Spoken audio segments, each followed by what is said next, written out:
let's go online and talk a little bit about dark personalities, which is a great. How did you come up with this term? Why didn't? This is an industry term. Oh, really? It is Yeah, in the yeah. entire industry. See, I'm telling you, we have so much research on this. We Yeah. already know. You have an impressive background. Thank you very much for your detailed preparation material. Just for the audience, you studied biology at the MIT in Boston. How Correct. how Mhm, how mhm. wa- how wa- how was that? Well, I thought I was good at math, so I started on math.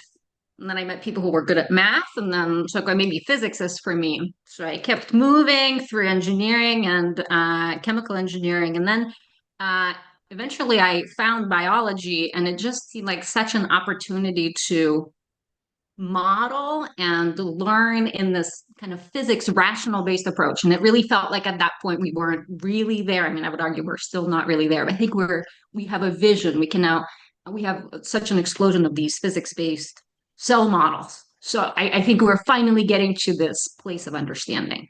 So I think it was a good choice in the end. Yeah, I believe that. And I read in your material you earned the Merck Prize for outstanding research.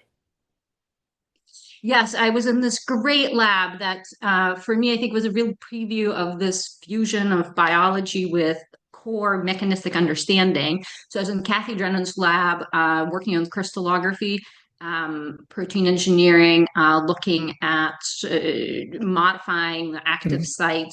But you could look at it at the very granular level of electron density. You could see where the electrons were moving as Mm. the binding occurred, and it was just so beautiful. And you know, you had the 80% training set, the 20% test set, so it was kind of already a foundation for me for understanding how we train models. Reminds me of the series Big Bang Theory because there was this one guy from MIT, the MIT engineer, and you pretty much replayed it in your life because you started at MIT and then decided to move to the West Coast, Yes. to Stanford. But how was the cultural shock for you from East Coast to West Coast? Yes, so these are very different schools, and I was teaching while I was at MIT, and then I was teaching again at Stanford. And just the different approaches with the undergraduate students I found to be fascinating. So, MIT, we have some good weather, but most of the year it's bad weather. You're in the library, at least back in the day, you were in the library. And at Stanford, it's sunny the Oh, vast yeah. majority of the year. So you walk out of the classroom and you kind of lie down on the grass with your device or your textbook. And it was shocking to me to see students outside enjoying themselves, enjoying the weather. I mean, unthinkable, but a completely different approach. I think the sun definitely helps in general for our species to lift the spirits. So, yeah, I think from that perspective, it's a good place, California. Yeah, absolutely agree with that. I mean, it's so fascinating what you said. MIT, Boston, cloudy weather, rainy weather, not much sunshine. It's perfect for studying. And then I always wondered in California. I mean, you have the ocean, you have the beach, surfing, music. Reminds me of Baywatch in the 80s, 90s, the series, which is just on Amazon Prime. How do people do that in California? That they say, no, I go to the lab and get my work done, and rather than enjoying the sun. So at Stanford, there's a kind of an expression or hypothesis that it's all this kind of duck approach where you pedal very hard beneath the surface where it's invisible, but you're working really, really hard. And then Yeah, from the yeah. surface, it's all very still and peaceful. And I think it's that internal drive to get things done, especially in science, right? I mean, we don't get paid a whole lot of scientists. So it's clearly not for some external motivation that we're doing things.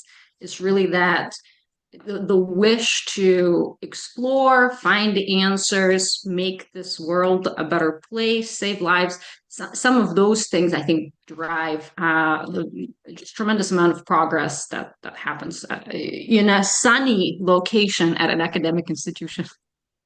That's fantastic. So you have background mathematics, biology, and then I read in your material you then worked in neuroscience in a Nobel laureate's lab. How was that? Oh, it was fantastic. I mean, he's so Tom Zudoff. He got his Nobel Prize in 2013, and his brain is definitely the fastest that I have encountered. And I mean, I think of myself as quite sharp, Yeah. but talking to him was he's always so many steps and sentences ahead. I remember just in these conversations trying to catch up. Like I sort of see how we got from here to here. Okay, yeah. But yeah, he's just so bright. He sees the big picture. He's a very molecular person, but then also thinks about very, let's say, abstract ideas. And so I love the lab because he built it to be everything from crystallography all the way through to animal behavior with some profound implications for human disease. And so it's the spectrum, the kind of horizontal and vertical nature of his enterprise. It was a huge lab, 70 people, right? So you can get a lot of things done with 70 people, Mhm. but it's just such an explosion of ideas. I am hoping to, so it's an anniversary of his lab this year, so I'm headed to the symposium to reconnect with some of these bright minds and bring some of the thoughts that we're going to cover today to that community to get their feedback. That's fantastic. So from Boston back to, you're now in Boston, I guess, and then back to sunny California, enjoying the. The travel or even the whole move, packing up my things into a few boxes. And sort of, who could possibly resist that? So you moved from mathematics to biology, from biology to neuroscience, and now landed in artificial intelligence and ethics. What sparked Hmm. your interest in that area? I mean, it's sort of a part of my natural journey. I think for me, when I think about understanding something, it's really understanding it to that molecular level. And so that's why neuroscience has always been so fascinating because you observe the high level human behavior.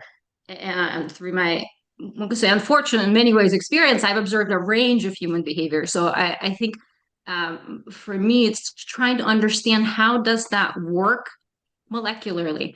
And so neuroscience is tempting because we're on the cusp of molecular understanding, but not really quite there yet. And I don't know if we will be. I hope that we will be, but it's getting these answers at that protein level or atomic level resolution to the very big picture things. That's fantastic. In your material, there was another interesting point. You said that there is a lot of yesterday's problems in artificial intelligence. What do you mean with that? I think we especially in life sciences, we kind of think of this, in a few years, we'll get to artificial intelligence. Eventually, we'll collect a large enough data set. Oh, we have to go fund this collection of et cetera, et cetera. But the truth is that people working in the space are already using AI, right? It's the temptation of getting an answer fast out of your spreadsheet is so vast, nobody can resist it, really. I mean, a few people do, but vastly, I want this answer, and I'm not going to spend the 5 hours on it. I plug it into ChatGPT, and then here it is, the response.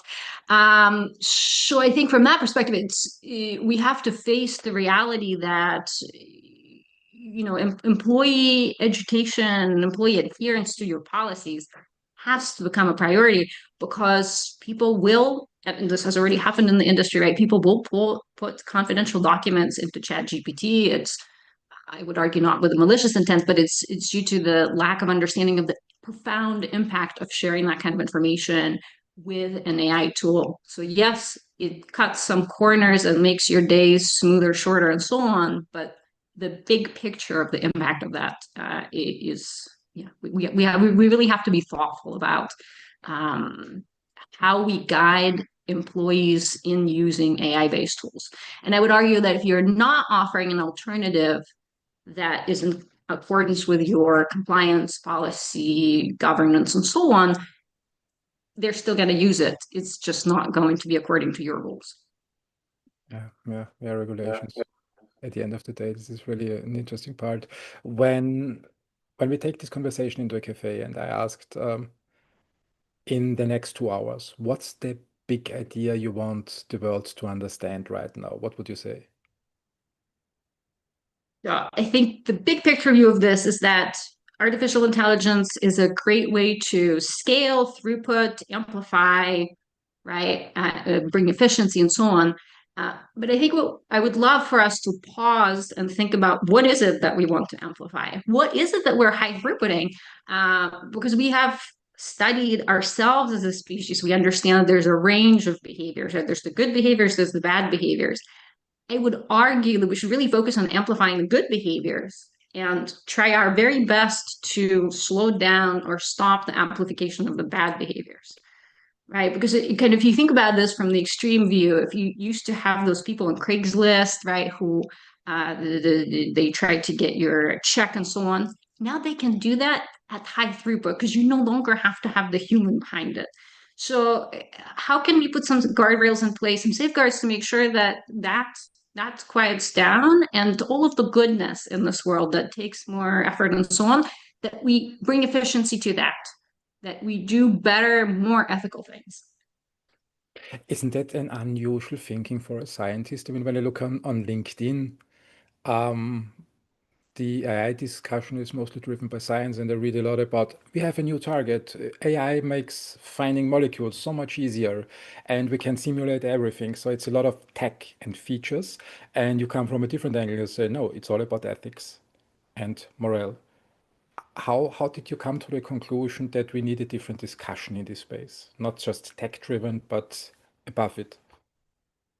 I will say that I'm also a technologist and a scientist, so I want answers. I can't wait for us to have answers. For example, part of my work is in cell therapies manufacturability. I think if we could get the answer to that faster, that'd be amazing. But I think so much of the conversation, like you said, is driven by people who are really focused on tech or people who really have that question about science. If we just take a step back and think about the impact of some of these answers that we're going to get, we can think about that from the perspective of reliability, right? So, yeah, we implement the tech, but how reliable is what we're getting out of it? I think there's a gap on the implementation side that we're often not asking the question, is this good or not? And I think for more conventional technologies, right? If we think about capital equipment, if you have a box and you ship it and the bolts fall out, it's very obvious that it's not good. Or if you have a microscope that's not aligned, very Mm. clear. Mm. There's no question about that. I think with software, these Gen AI especially, it's just harder to evaluate. So you have to think about that up front. And then the other side of it is on the patient's rights side. So we can get into more depth on this, but there are so many studies that show that that de-identification, anonymization of data is really a myth. So when you ask a question of a data set, and I'm going to bring up 23andMe, right? Because I've been trying to get my data set out of that for the longest time, and it just hasn't worked yet. But some of the answers that you're going to get will impact real humans on the other end. Mm. So we might be studying clinical impact or even manufacturability, like in cell therapies, right? I believe that we would get tremendous insights if we pulled in clinical outcomes data, but that's going to reveal something about those humans. And if a certain entity, so in the US, right, a big player to this is health insurers, if or maybe your auto insurance and so on, right? If they get that insight somehow, because things get uploaded into AI all the time, but that can impact their strategy for pricing for Mm. insurance. It's just one example, right? So now there's real financial impact for the individuals who were within that data set. And I think we have to think about that. We, as much as we want to get to a scientific answer, we have to think about the humans involved. Mm. Yeah, it's a good point. Let me challenge you on this. So Mhm. I'm now proud to say that I'm 51 in my 52nd year on this planet, and So I can now say to you, young woman, um, let's go with that. I'm living in Europe, and Mhm. this regulation is driving me crazy. I experienced the internet and we are just fine at the end of the day. So we can play around, we should experiment, and at the end of the day, nothing serious happened. And Europe is thriving, the US is thriving, and we really have a great time with technology. And we needed all these mistakes that we made to come to this point where we are now, and it's a clear upstream. So the West evolved in a good way. Global poverty went down in also other countries, and technology is a blessing for humans. When I look now at European Union, we want to regulate everything, which leads to the position that AI in Europe is hindered and development accelerated in the US and also in China, interestingly, communist country doing better than Europe. Now what you propose, what I understood is, no, we need to be more careful with artificial intelligence. So how would you convince someone like me who says completely arrogantly, young lady, I have experienced the last 30 years and we will be fine in future. Convince me. Why should we be more careful with that tool? Yeah, so right, I mean you want to see some to become more worried Mm, about the topic of human rights, mm, patient rights, and so on. Equality, right, is another big one. You want to see some massive fallout. You want to see a big impact on someone. That's what we're as humans, right? mm, With our neurobiology reacts to these extremes.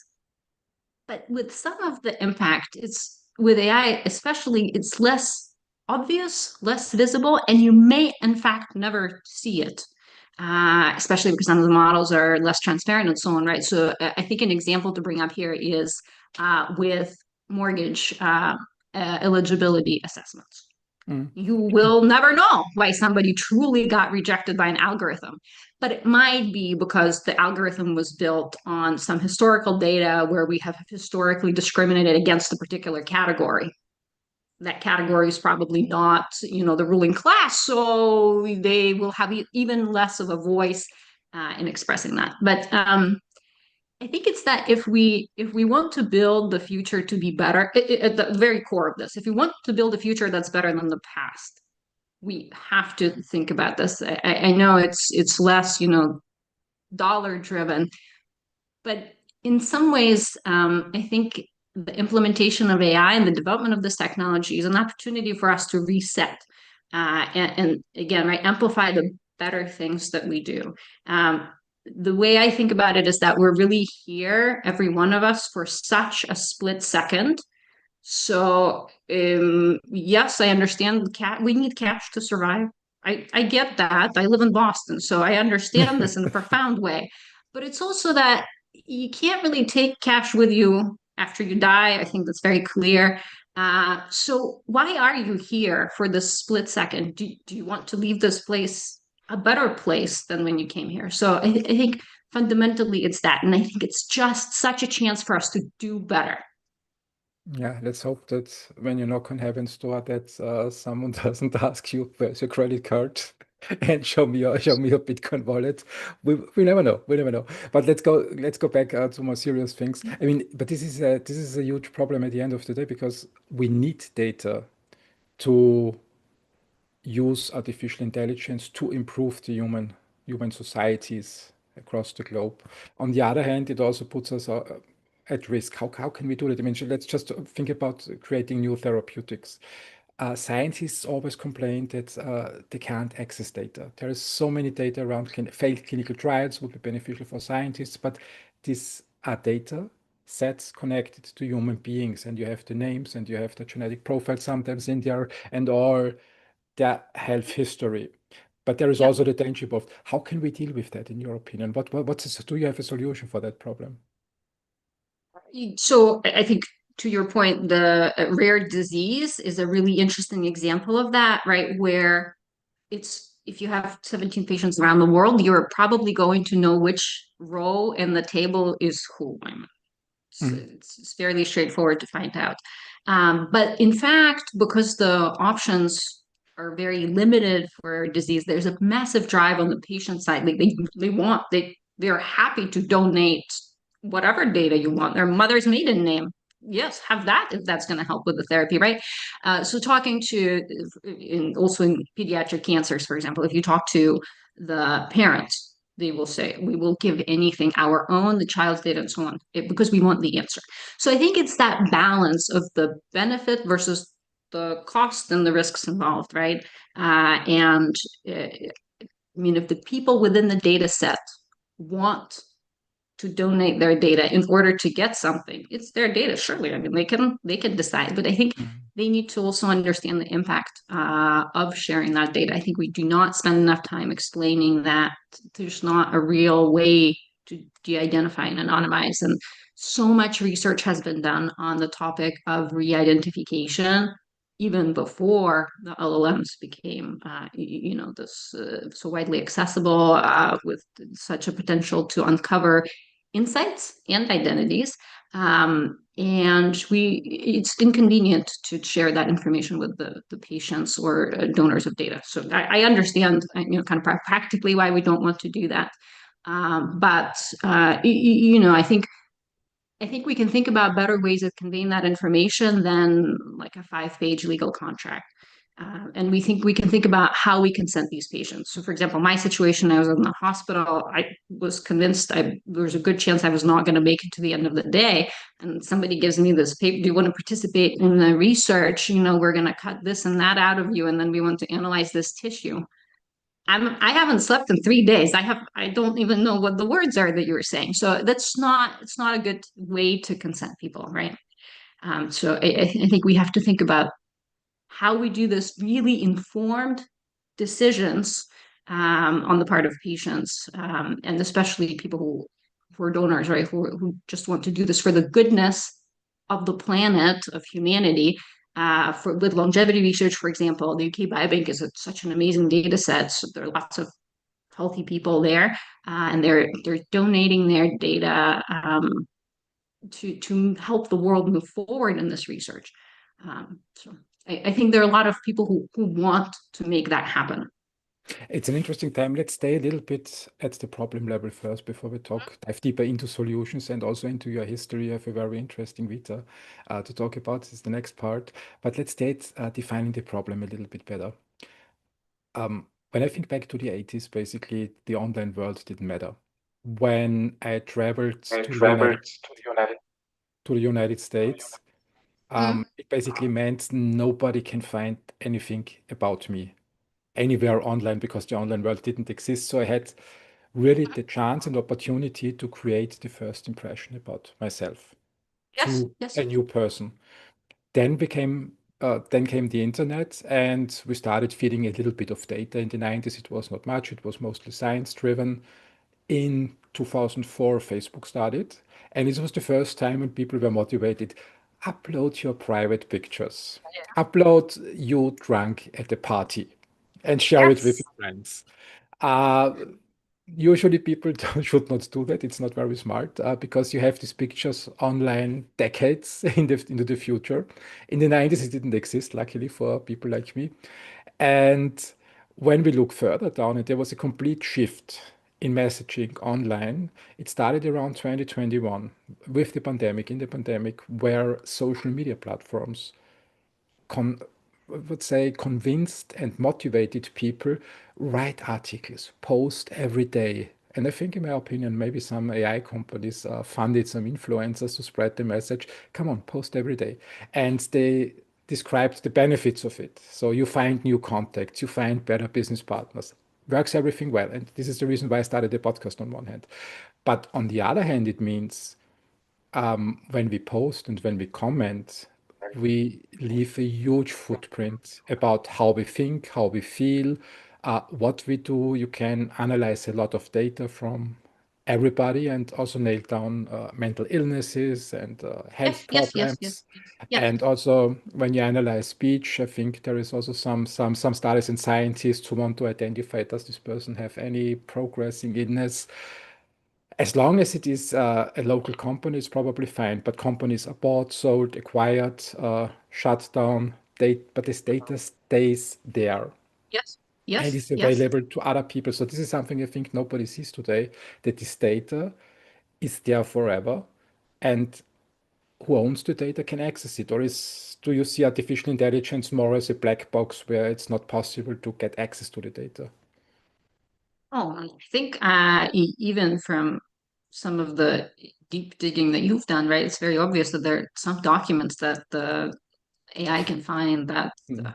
maybe a human would have with enough time, but it's that throughput piece, right? Um, how much effort, how much diligence would a human be willing to do to really understand somebody? And then if it's a malevolent player, use that information to manipulate them into a Mm. certain decision, right? So you're talking about mental illness, but that's clinical, right? If we take non-clinical features, um, there are levers that you can pull with a certain person to get them to say yes. And as a commercial person, I certainly think and hope that every salesperson out there trying to close a deal is doing all the digging to find everything about their customer and find a way to convince them. But on the other side of it, right, from that customer perspective, they might not want to be manipulated, perhaps. And it's a balance. So I think sharing your beliefs um, is tricky because you want to build that connection. I would say that LinkedIn, with all of the information that I've been putting about my own beliefs about kind of how the world should work in the perfect scenario, what I believe about AI and so on. The algorithm is beautiful. It brings me profiles and posts of people who believe the same. It's such a wonderful bonding experience. I love it. I am so grateful for it. Do I also understand that somebody can look at all of this stuff and then convince me of things much more easily? Yes, absolutely. So I think it's a two-way street, right? And also as an individual, understanding this about yourself, that there's your beliefs are out there in the open. I think you can then be more thoughtful, take a proactive approach, and protect yourself from people who might be trying to maneuver you to go one way or the other. So I think it's from the both sides. Do you think it's possible to manipulate people via social media? Via social media. I think it's a neurobiology, right? So I think of that in the frame reference of the person themselves. There are some previous experiences that make people more vulnerable, right? Some foundational neuronal signaling pieces that perhaps make them more prone to risky behaviors, decision making, right? All of that is open science questions. What comes to mind for me is when I was at MIT, we were it's a huge deal because it was the first casino that was approved in Massachusetts, and the backlash of that, right? The academic discussion about that topic was so prominent because it was all about the addiction and how gambling triggers this fundamental neural circuits. It's difficult to overcome some of that because it's that lizard brain. It's who we were before we had the massive thinking analytical cortex. So once somebody taps into that inside, it's hard. It's just practically very hard to overcome that. And so some of the conversations that were alive at the time, right, was how can we protect people? How can we identify people who are more vulnerable to these influences? And I think some of it is the people themselves understanding, okay, I'm vulnerable from this perspective. So I'm going to be more protective of myself. I'm going to put these features in place in my life to make sure I'm not influenced. I don't gamble because I think that that's probably a weakness for me. So I don't want to try it. I don't want to touch it. But that's something I'm doing for me. And I think taking some of that control into your own sphere, building your life to protect yourself is just it's key. We can regulate everything to death, but at the end of the day, you have to be protective of your own self. Yeah, it's a balance act between getting the benefits out of a new technology, but avoiding the risks, and I think it takes time.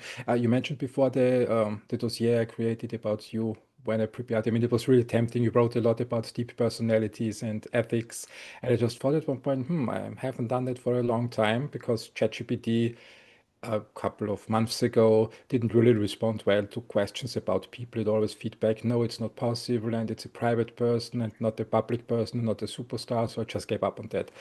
And when I read your messages, I thought, when we talk about dark personalities, now I play the dark personality and try to find everything out about you. with ChatGPT deep research. And I didn't really have high expectations that I get something meaningful back. And suddenly I got, I think it was 10 pages or something like that, with Oh, references and links, and they pulled yes. everything together. Where you grew up, that you were in MIT, at Stanford, which lab, every single video and conferences where you spoke. So all this data came back in a Word document. It was really impressive. I agree. You, in fact, uncovered some of the documents I did not know were online. And what I did Yeah, after that is I emailed those organizations to take those documents down. really. We will see how well that works. I think that's another piece, right? Taking control of your own data. Mm, I think what we often don't think about is that, in fact, we still have ownership of the Facebook, Instagram, and so on data. So you can take it down. It's completely within our rights. mm. So. Hmm. But the thing is, I mean, it works really well with a, would say, affordable version of ChatGPT. But you can also ask other questions. You can also dig into uh, what weaknesses does this person have?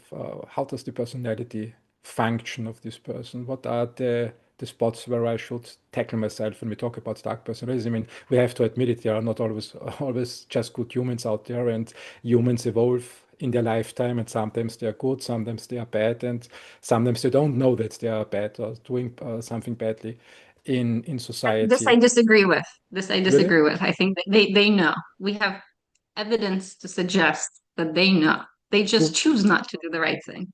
do we have the evidence? Yeah, the research, if you ask Mhm. people who do bad things, that it, they know. I think for us, it's much more comforting to think that they didn't know.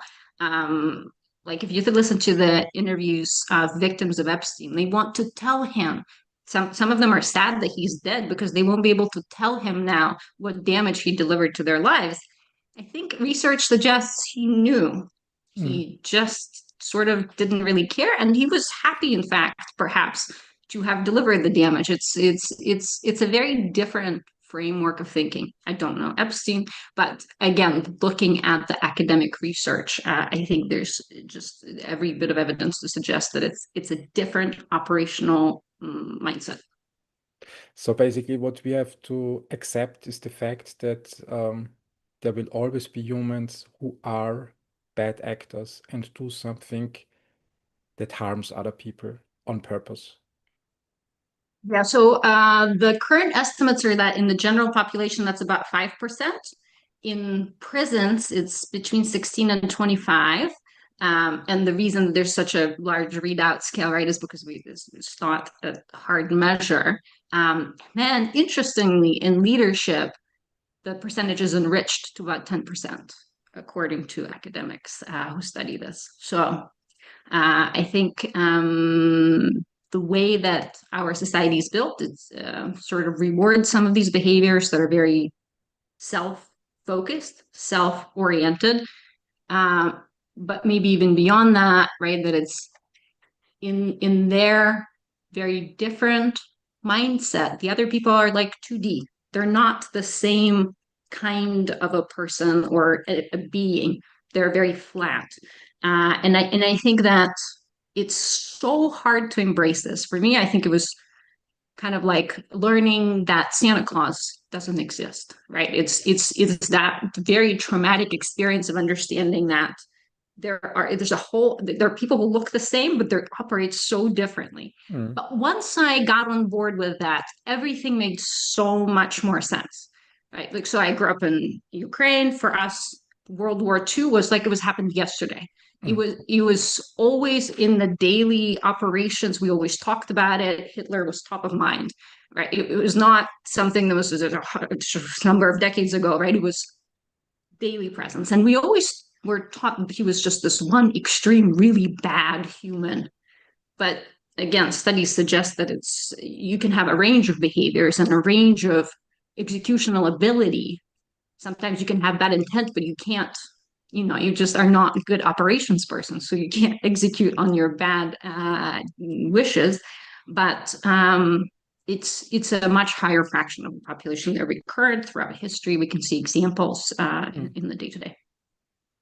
Yeah, I totally agree. I think the World War II area in Germany and also in Austria is a good example of a really bad system. You can't really sugarcoat that. It's just a bad system, harmful to society across the world.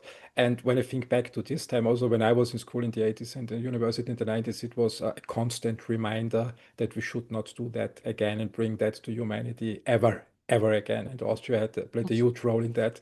Actually, he was Austrian, unfortunately. But when I think back to the 80s also, I mean, when we had a conversation and we wanted to have a private conversation, it's just house owners could be almost certain that nobody's listening. And this was also the situation in Germany in the 30s and in the 40s. So there was no internet, there was no modern communication. And you state that these bad actors, like in the Third Reich, still exists today. But when I look now at today's technology, we feed everything into the internet. I have a mobile phone, so it's camera, microphone. I have Alexa devices in my house. Uh, Anybody could easily tune You in are and very listen. brave to have Alexa devices. Really? You worried? Well, I mean, maybe it's my background, but I am the kind of person who stays very manual, with a Yeah, notebook sure. and so on. So I do not have the smart home. Oh, really? I have Well, every little gadget. I think it's for that risk of monitoring, right? So an entity can then get a hold of your data. One of the very interesting examples is this study. I'm not going to remember the year at the moment, but they looked at the electricity consumption by the power meter, and essentially with a model, you can build a model that predicts how many people are in the household and what TV show they're watching, just from that measurement of the power meter, right? You So can you now, can you can predict the TV show they are watching from the because of the measurement of the pixels, pixel brightness. really. So now you think about the ownership of that data. Now you have an electricity company that knows how many people are in that whichever apartment at what time Mm. of day, what they're watching. I mean, if I were an electricity company trying to make money, I'd probably sell that data to some TV station, right, to help them understand, get some insights and so on. So you just have to be very mindful for that footprint, right? Because somebody might own your data in ways that you do not expect. And this, for example, it was very surprising at the time when they carried out the study, right? That this single readout is predictive of so many things that are with some argument in violation of your privacy of your home and so on. So I think the point that you're making about the connectivity of that data and kind of the pull into some omniscient being your system is a whole new level. And some of what I've been thinking about is how public videography or photography, right? It's not really been regulated in profound ways. So you can have a security camera somewhere and so on, which is not an issue if it's just staying with the security guy who's watching the, whatever 15 screens.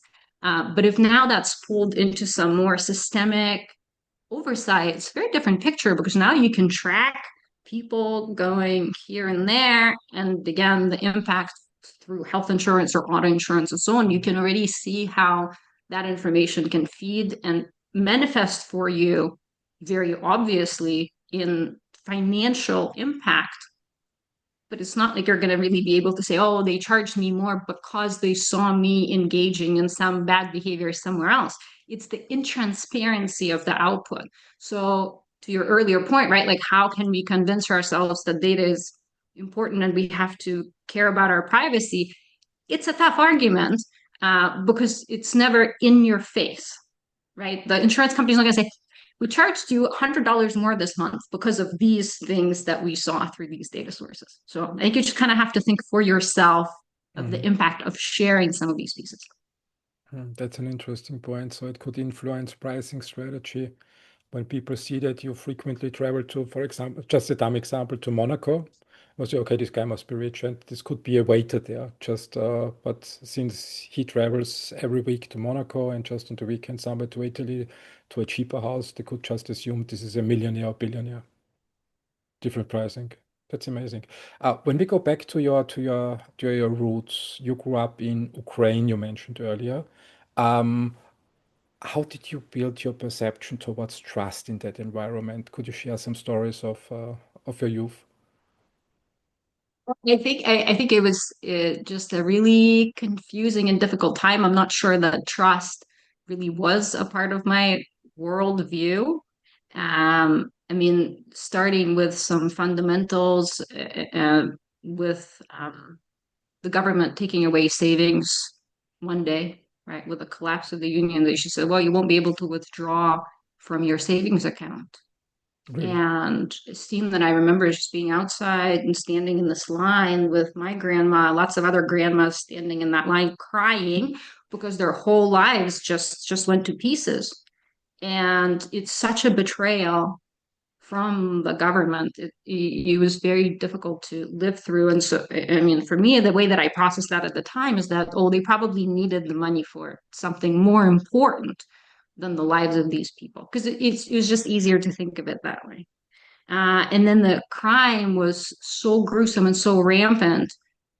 In retrospect, I think it's because of that loss of oversight. The law enforcement became very weak at the time, so people didn't have the consequences for their bad actions. And so the stuff that was happening, I mean, is just it's too much. Any crime show you watch, that's nothing compared to what was happening there in the 90s. And so again, for me, was I think easiest to process it in that, well, these people were stealing money, items, people's whatever it is, because they needed it more. In retrospect, having myself then since then lived through situations where I didn't have anything to eat, it's a really high threshold that I cannot imagine how you cross, where you take somebody's something. I think it's again going back to the dark personalities. You have to be of that mindset Mm. that somebody else is not a real person. Only you are a real person, so you're authorized to just take from them. So since then, I've adopted a different point of view that I think it takes a different approach and different way of seeing the world. That's an interesting point. I always thought it was a blessing, the change from the communist system to the open era, and it was more a smooth process and sunshine into capitalism. So it was not, it was really hard There for was you. sunshine. There was just no running water, but sunshine we had. Yeah, yeah, yeah. Yeah, How, but I how, think it was a very rough transition for the country. And I know we think of the horrible things that are happening in Ukraine now as this, a unique experience, but it's in my time there, it was never really good. so you also experienced the last days then basically of the old Soviet Union. How was that? Well, I will also preface this with that because the Soviet Union is a very large country, and in the Tsarist time was also very large with poor communication systems. So when you think of the collapse of the Union, it actually took a few years to propagate that to remote regions like where I'm from. It wasn't like a instant change for us, and the mindset.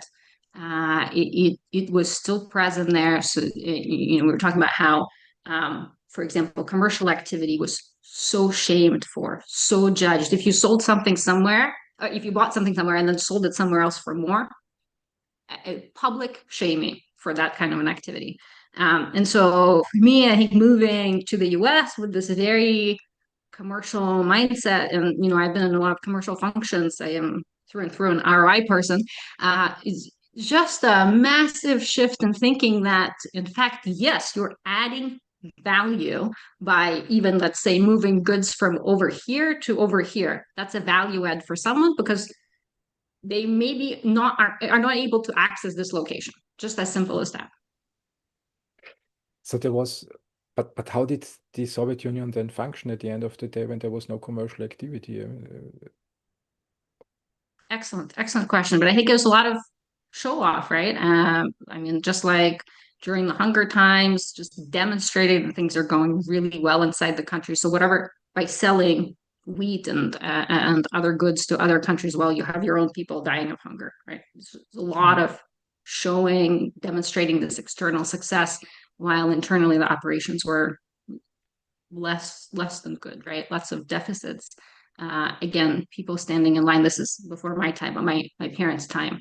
Lots of waiting in lines for, the limited groceries at the store. And then I think it was a bit better after that, but then my time, again, you couldn't even buy anything. There was no food to buy. And for a country that's married to cheese and sausage, to not have cheese and sausage one day, you could not buy for any amount of money. You could not buy these two key ingredients for the country. I mean, it was very difficult. It was a complete redo, reset. People rethought how they operated, what they ate. Their whole lives changed in major ways. What were the main differences in how the system was set up when you compare, both sides, the Soviet Union and, the US?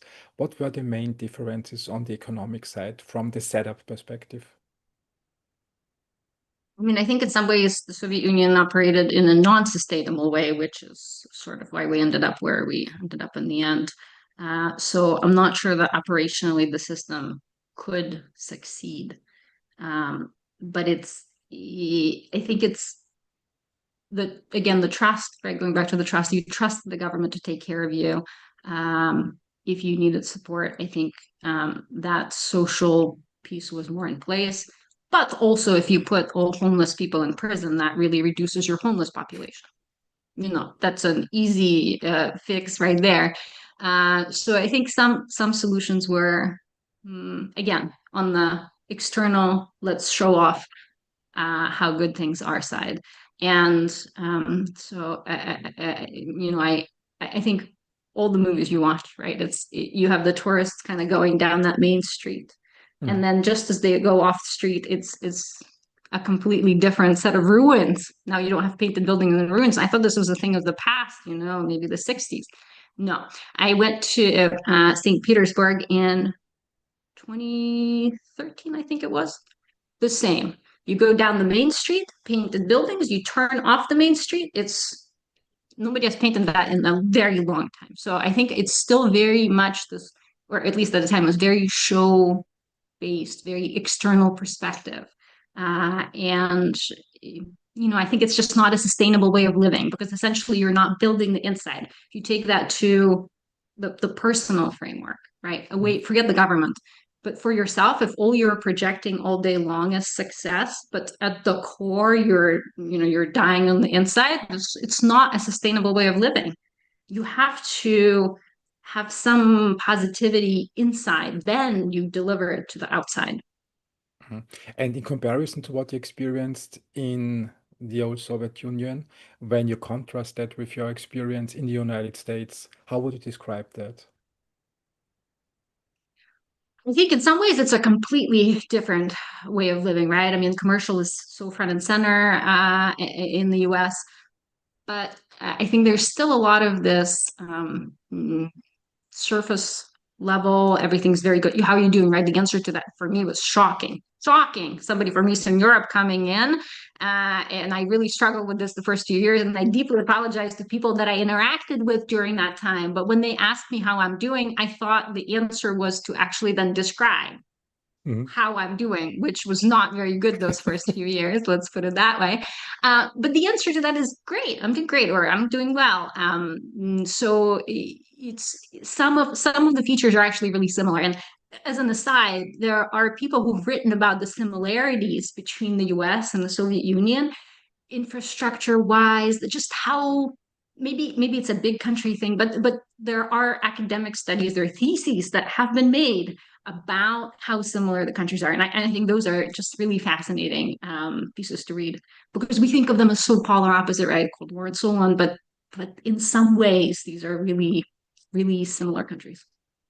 That's interesting. That's interesting. I mean, at the end of the day, it leads all back then to artificial intelligence. When you talk about the Soviet Union, when I understood you right, it was more a centralized system where basically you let the government decide what's best for you, and you don't have to think. They make the decisions. You just have to agree. That's everything that you have to do at the end of the day. You just have to live. I'm not even sure the agreement is so much a part of it. You just kind of go on. Yeah. There was no room for personal development at the end of the day. So every commercial activity was shamed.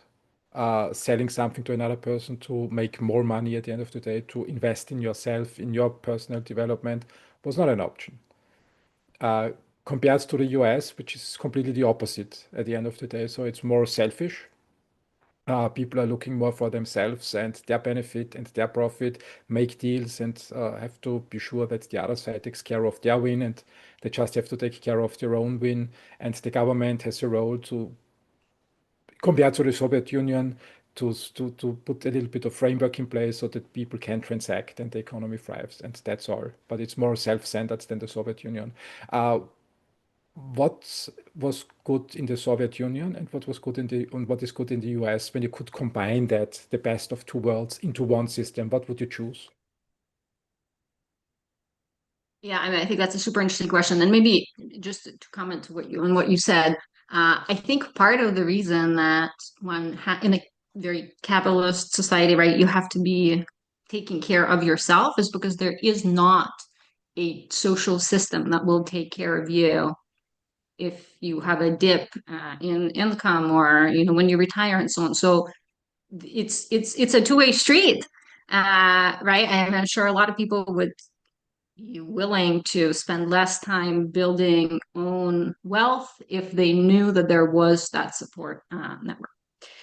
Sure. I think in terms of combining the two approaches, maybe I'll lean on education here. I think some of the really different things for me, and maybe it's because I was a student when I came here first, was that in a lot of classes, it was about this analytical thinking, right? Mhm. You take math, you take English, you think about what is it that you're doing. I think the Soviet Union is very much about memorization. So there is a right answer. It's that right answer. And all you need to do, memorize what that is, and then deliver that answer. Uh, for example, exams for us, right? It was always you memorize word for word what the responses are to the 30 questions. You come in, you pull out the ticket, you know the number of the ticket, so you already know what the questions are because you've memorized them. And then when I came here, every week we were writing an essay on what the author thought and what did you think about what the author thought, and it was overwhelming just in like how much space there is to think about things. And I think for me, I mean, I've been here a very long time, but for me, this thinking part, it's really only, I would say, fairly recently that I've really come to embrace that, right? That one is authorized and perhaps even rewarded for having one's own point of view. And other people may disagree with that point of view, but that's okay. So I think there's some value to that diversity of thinking, and I think there are a lot of other countries that are built in that memorization framework that have very similar people coming from those countries to the U.S. have that very similar experience to mine, where there's diversity of thought is very exciting. So I think that's to me that's something really valuable. Bringing this back to AI, right? Some of the conversations are you wanted to in the past 2 years ago. If you wanted to get an answer to something, you asked, 5, 10, 30 different experts and you got different answers. They aligned on something, they diverged on something else. Now, if you want an answer, you go to ChatGPT and get one answer. I have yet to see a post on LinkedIn about somebody doing a same query for ChatGPT, let's say for science, 10 times, or maybe between ChatGPT, Perplexity, and so on, right? To get that same flavor of diversity of thought. So I think this Mhm. convergence on a single point of view is in some ways quite terrifying and a big shift for a country like the US. So we'll see how we handle that. And to your earlier point about kind of maintaining that source of truth, right? If the one answer that you rely on is coming from your AI tool, how can we make sure that the information that it spits out is reliable and is true? And there's some, let's say, global efforts, right, to maintain a source of truth somewhere so that we can reference that source of truth so the history does not get rewritten by AI tools through generative means. There are two interesting points. I think this discussion about your Just two, come on, Christian, just two. I yapped for so long. just two, not more. I don't give you more, but it's more a sorry for being impolite. It's more a time restriction. Otherwise, we discuss 8 hours. So I try to Right, thank you. pull out two and not devalue the others, but two sparked my curiosity. One, I think, what you mentioned, this understanding of social systems is important to understand the risks of AI. Um, you're one of the rare people who experienced both systems, the East, the old East, and the West. And I don't think humans changed much in the last 100 years. Technology evolved, but I think on a psychological level, we are still the same as humans. And humans gravitate together in groups, and when they are in groups, they create societies. And we have so many examples of different societies. And now we amplify that with AI. This is why I think this discussion about what systems were there out there, Uh-huh. which specifics did they have? What's the comparison? What's the good side in the US? What's the good side in the Soviet Union? Yes. What's the bad side? Is really important to understand what we then amplify at the end of the day with AI. Yes, super interesting point. And just to corroborate, right there, a lot of the training data that went in Mm, was English based. So I think it'll be interesting to see, do different regions then develop once they localize, right? And there's some efforts now in the Nordics to do that. Once you localize that and you train with your special data, let's just say we focus on the language side.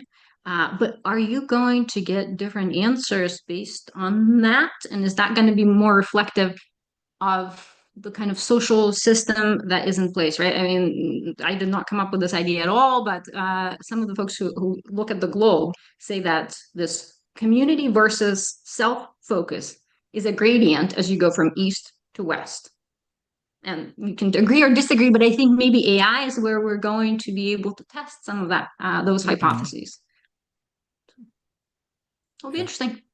yeah, no, totally agree. And the other point that I found compelling was what I really didn't think about so far, trusting AI too fast. The old days were basically when I had a problem, I had to ask myself through a lot of people. Just thinking back in the 80s in school, when I couldn't solve homework, I had to call friends. Then I have to identify one who solved it from 30 possible hits.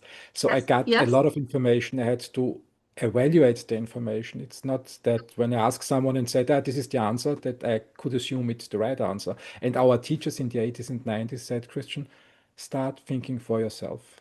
Always come up with your own opinion. And now we have yes. AI, and AI risks, if I understood you right, that people just take an answer from an AI as already proven and don't think twice. Yeah, and I think again, some of this is the fundamental neurobiology. It's that lizard within us. I think that trust in another, this is well studied. You can take specific behavioral steps to build trust with another. Hopefully, you're doing it for the right reason. But we can talk about the malevolent players as well. And so I think when we look at AI, we think this is an expert because it's analyzed a lot of data. And that's one piece, right? Mm, This perceived expertise, perceived knowledge, then for us, through the heuristics that we use, translates to trust. mm, Uh, the other side of it is the confidence. If we see somebody confident, we start trusting them more because of that tone of delivery. And ChatGPT is always really confident in the answer that it delivers. I mean, it's like the absolute truth that there is. I did not yet write an article about this, but I just thought this fascinating. So I like to stay on top of the tech trends. I think of myself as a very data-driven soul. So I wanted to optimize the performance of my posts on LinkedIn, and I asked ChatGPT for some suggestions. With confidence, it delivered a whole list of suggestions. Meanwhile, some of them involve buttons that do not exist. mm, mm. I mean, it's not possible to execute on the suggestions because the button is not even on the interface. So anyway, but it's that heuristic that we translate confidence to knowledge.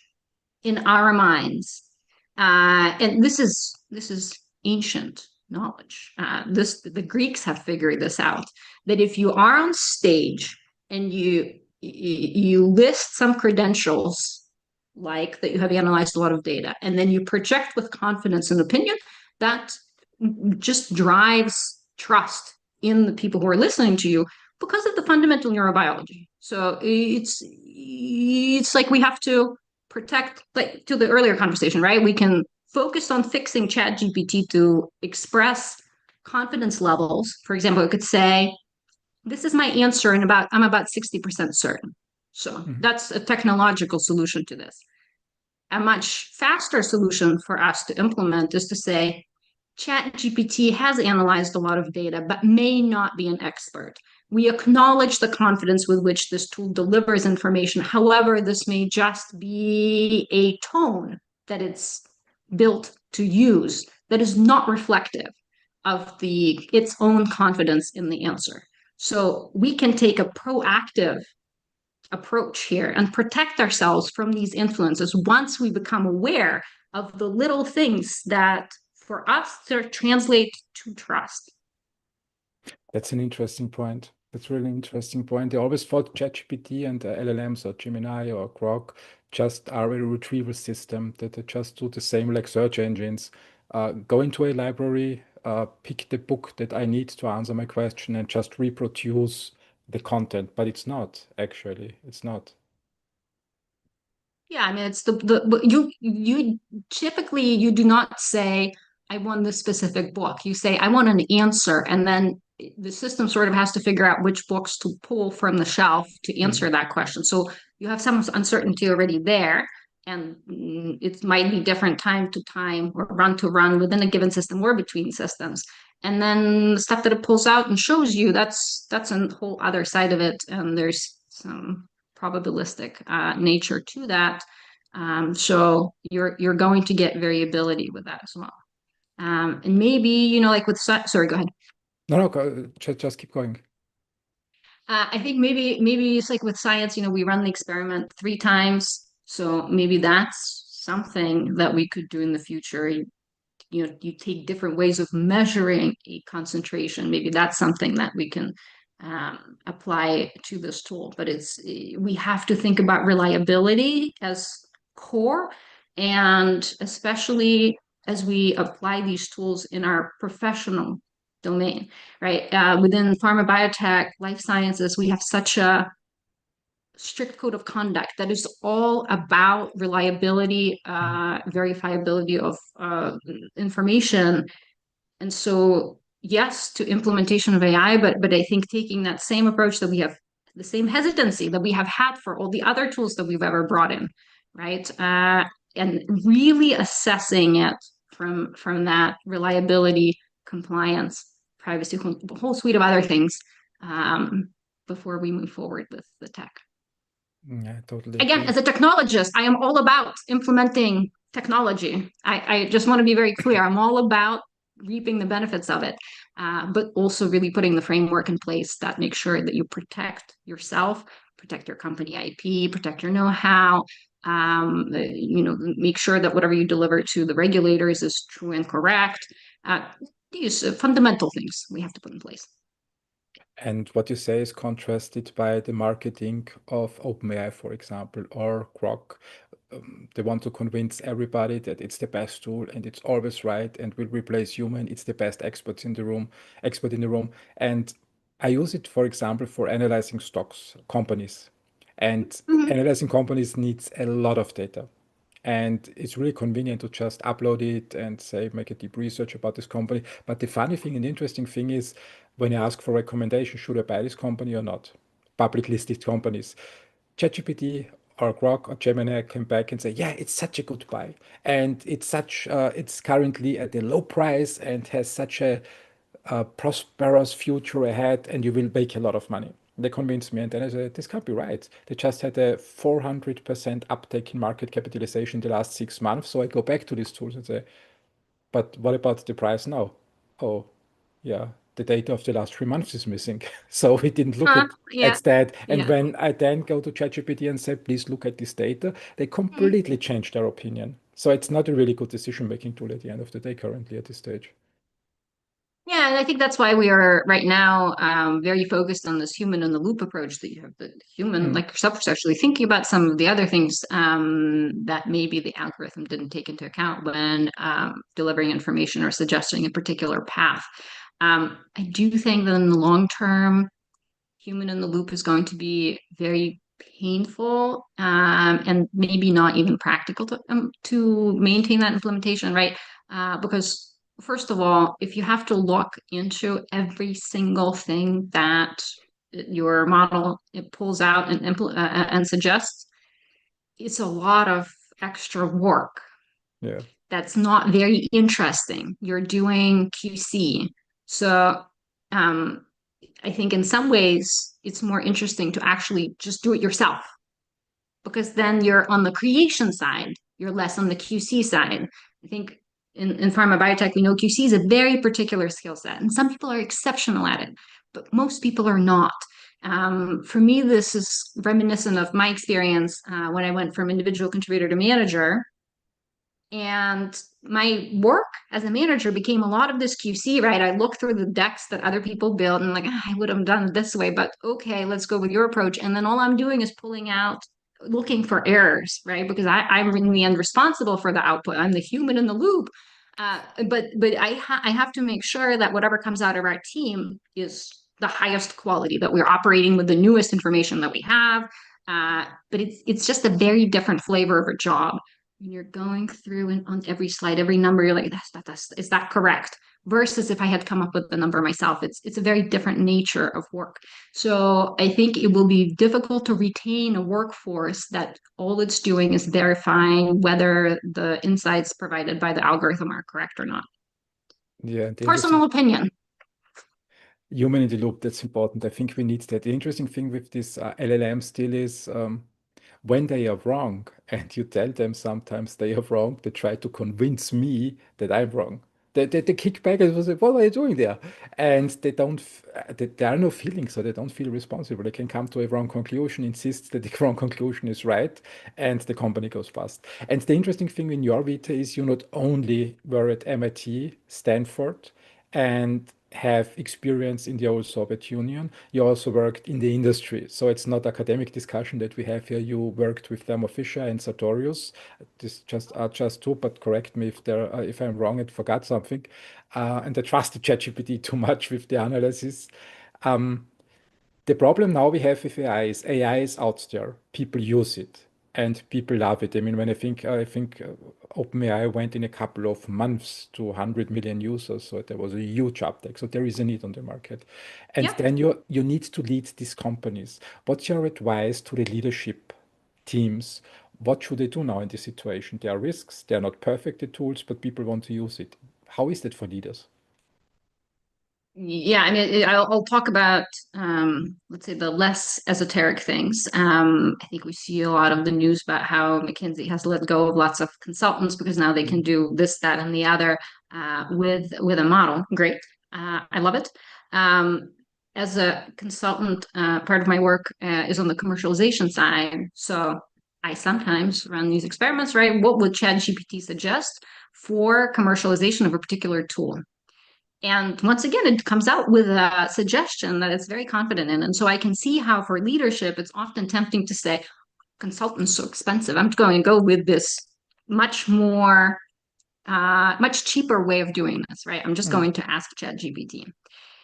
The problem with that is that you could then pursue a path that steers you much away from an optimized way of doing things or it's a completely wrong direction and you won't know until many months down the road. So now you've invested lots, but down the wrong path. And so my suggestion is still talk to somebody who's commercialized things in the past, even if maybe a new way that we work in is that the company comes up with their own strategy with the assistance of an agent, and then they bring that to an expert, and expert suggests so this might work, this might not work. Maybe that's a new way. I don't know kind of what the path forward is, but I think going with just what the agent suggested to you is very risky.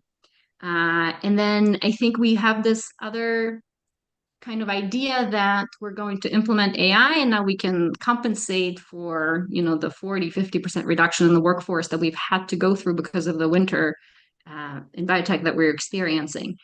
And I think it's not quite as easy as that, unfortunately, right? Because the expertise that's lost in the layoffs, I think that's going to be very traumatic for the companies.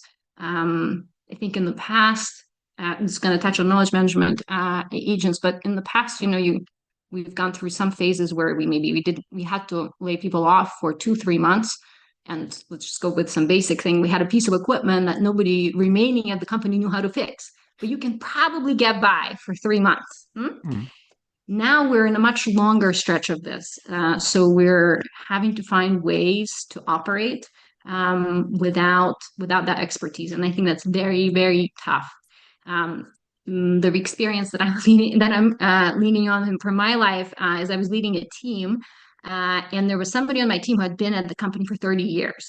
And he was retiring. So my job was to, in these 2 months before his retirement, download all of his knowledge so that when he leaves, we don't have to bother him with how to run this, that machine, and so on, how to fix this protocol, right? But it's such an immense task to do that in a short time frame. So I think there's a massive opportunity for AI-based companies to come in and do this download of knowledge from the workers. I mean, my dream is that we have a little camera as people execute on the SOP that gives some visual basis, some tacit knowledge that we can add into the written documents to help us run processes with a leaner workforce.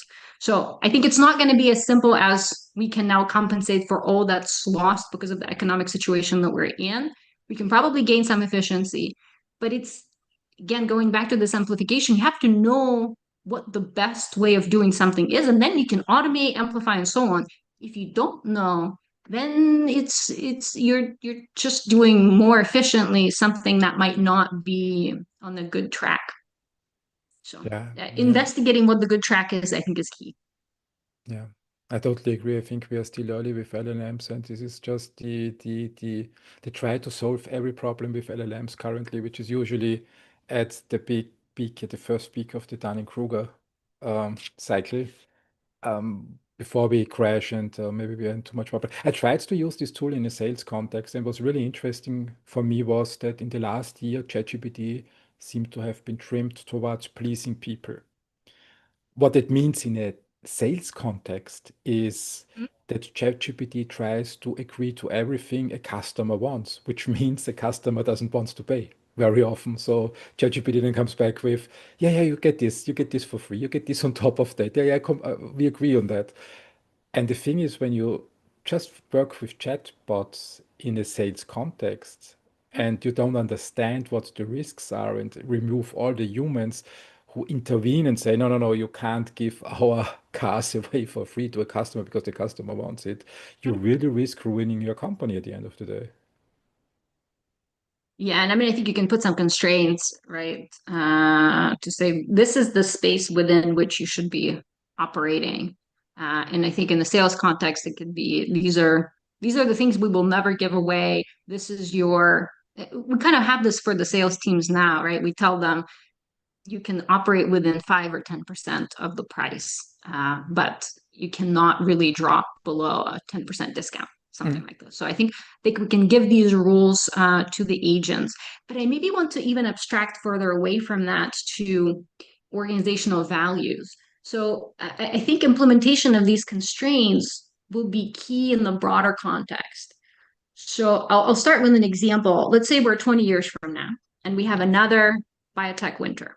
So we're now fully agentic, and I am a CEO. I'll go to Agentic. the agent and I say, give me a path through this winter. I want to survive. And it says, yeah, fire 90% of your workforce. Well, that's definitely going to give me more of a runway because I've just laid off all these people. But maybe that's not really consistent with my values of retaining talent, with my values as an organization of respecting humans, there are other ways that we can approach this furlough, this reduction of pay, right? All these different things other than just lay everybody off. And I think that that's a kind of code of ethics internal to our organization, my organization's value that we can bake into this the algorithm as a constraint. Another one of these to think about, right, is sustainability. I can maybe ask 20 years from now, I ask my agent, what's the best way to synthesize this? And maybe it's going to give me the cheapest way, but it's going to use all kinds of toxic chemicals. Now, if a value of my organization is sustainability and building green processes, I have to tell that to the agent, right? I want it to know what my values are so that it gives me a balanced, optimized suggestion that, yes, gives me good ROI so that I can power commercially saving people's lives. That's key. But I also say the environment is important to me. I want to always be 30% less in energy, right? Something like this. So I actually see this as, I know we think of values as sometimes fluffy, but I think this time is an opportunity for us to really lean in and understand who we are as an organization. What do we truly believe about ethics, morality, humans, the planet, and then feed all of that into the AI that we're implementing.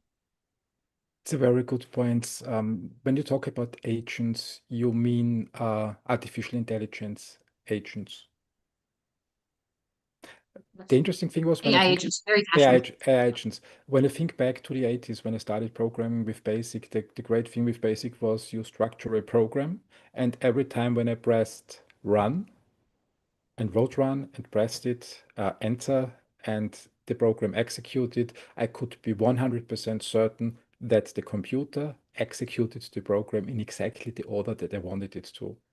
And to challenge your assumption a little bit with these agents, I also hoped when I understand the process well enough, and let's stay with the sales example. I mean, it's a lot of every company needs to sell. When you understand your sales process, when you understand the customer personas, their Yep. problems, what they buy into, where Yes. they want to pay and Yes. not, you can codify it in a textbook. You can write the process, a Yes. description, you can outline every single email.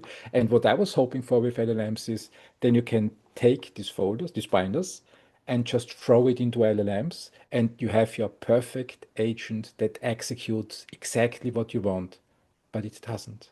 This is so frustrating. 9 out of 10 times, yes, it might work, but then you have this one time where it doesn't work, and it comes back with something completely ridiculous.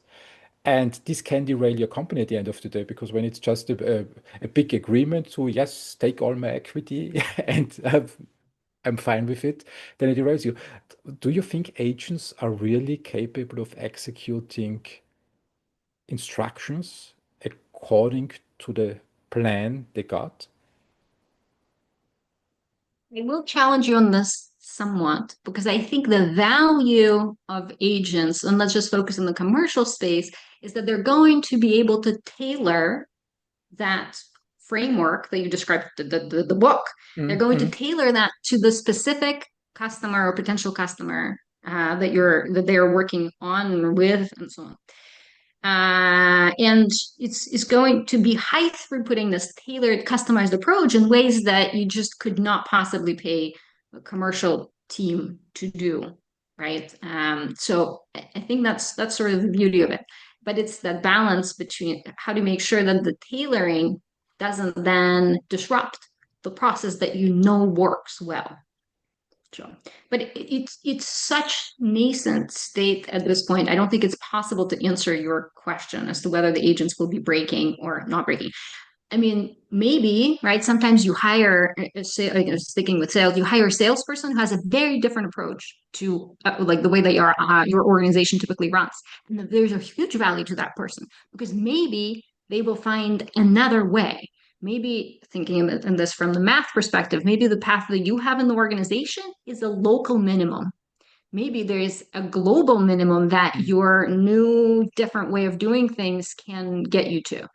Local minimum meaning that you will put even less, or global minimum, right? You put in less effort than you were before to get the same ROI or better ROI. So I think if the agents, we can maybe map it out, right? Say, again, thinking from the math perspective, you have variability, you have the leeway to vary that textbook process by 10%, 20%, whatever it Mm. is. You can explore the space around, or maybe go to a completely different path. And there could be huge value to that in and of itself. Again, through putting your testing, helping you, you know, explore the design space, so to say, go into the kind of bioprocessing language, but apply to the commercial framework.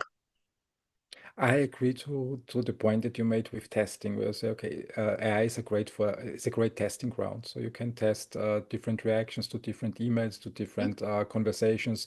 You can fine tune your tone. You get 10 suggestions.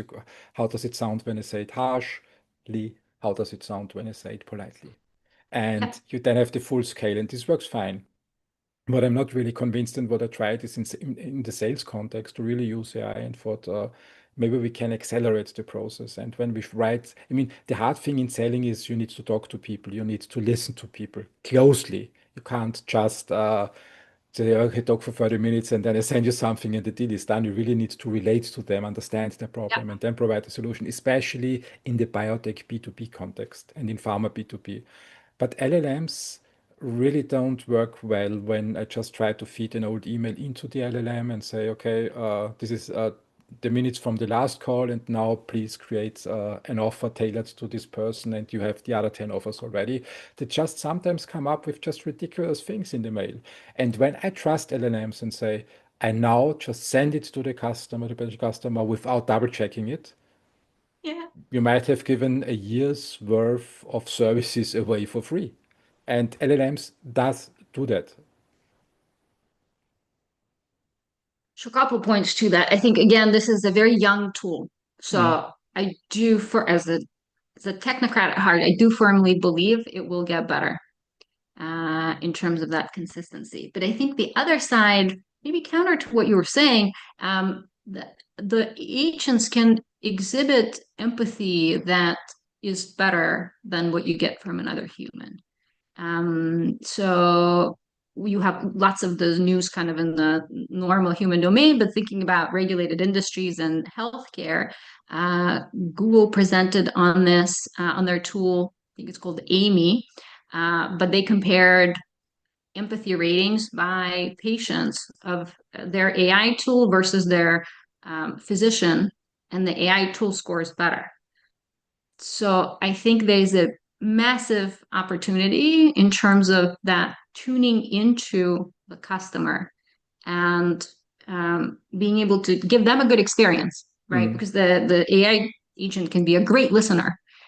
So I think it can be massively helpful for the commercial function. But again, right, it's the risk of it going badly with one of the customers, and you were talking about giving away a year worth of services. I would even argue that that's not near as bad as you have a key account Mm.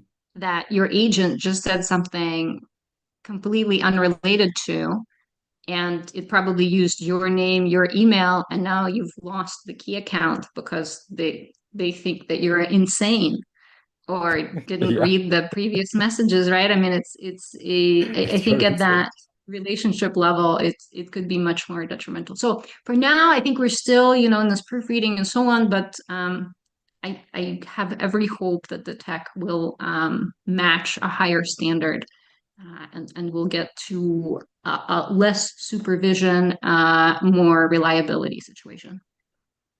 No, it's really an interesting discussion and challenge for companies at the end of the day. I mean, you feed data into systems, confidential data. I'm not so sure the point that you mentioned about empathy. I really like the conversation. I mean, I use it a lot, these tools, to understand them better and what I can do and cannot do. And I really love these discussions that I have with ChatGPT or Grok, where I say, please check this post for me. Grok, for example, started with that and bring me more information. Is this true? And where is the source coming from? And then they come back with a solution. Takes time, you wait, and you get a solution. And I say, no, this is not right. This is definitely not right. And then I sit down and say, so now I tell the system that you're wrong. And the Yeah. interesting thing is, they come back with empathy. I understand your frustration. I sit here and say, I'm not frustrated. I'm not frustrated. So stop insinuating that I'm frustrated. And then the second part is very interesting. They say, but the information is right. And I say, Interesting. where is the empathy here? I mean, it's just wrong information with telling the user that they are frustrated. And many people just take it at face value and say, okay, now I'm frustrated. This is a tool that you can use to manipulate people at the end of the day. They read, they feel, Absolutely. and then they act. There are studies on how convincing the agents can be in advertising. And this is Mhm. again, they're academic groups who are studying this at scale, and it's the same like two-way street, flip side of the coin, right? Where it can be a tool. It's at the end of the day, it's just technology. You can use it for good. You can use it for not so good. So I think this is such a key time to focus on the values, the correct approaches that work, and amplify and scale that. I know this is probably the third time I'm saying this on this call, but it's just if you think about it as a tech, I think it maybe shifts your framework and hopefully helps pivot towards this understanding of who you are, what you actually want to achieve. I think it's a different kind of technology than some of the other ones because usually when you bring in something new like automation, right? We've been trying to do automation in manufacturing for the longest time. There's resistance from your workforce. And so you have to overcome that hurdle. Here, you're in a place where people want to use it. It's very different tech from that perspective. The adoption is already rolling. Mhm. So you have to take a somewhat of a different address some different set of risks. uh, Adoption is no longer your main concern, right? You need to be driving the framework, the governance, making sure that you protect yourself, protect your company, protect your IP and know how as the tech gets adopted. Yeah, let's take the conversation back to the corporate level. How should we deal with AI? What's your framework that you recommend for CEOs in the biotech and the pharma industries? Yeah, I think that there are many pieces to this, right? But to me, the very first and the most important one is privacy, making sure that your data does not leak anywhere. And most companies have been working with some data security companies, consultants. They're in a good place from that perspective, but the AI brings in new risks. So you have to think about all of the ways that the data can flow out of your organization, and then work with your technology developers to your AI tech providers to make sure that they put the guardrails in place to accomplish your goals of privacy, confidentiality, compliance, or all the other things that you want to put in place. I'll just give one example because I think it's an easy one, an approachable one.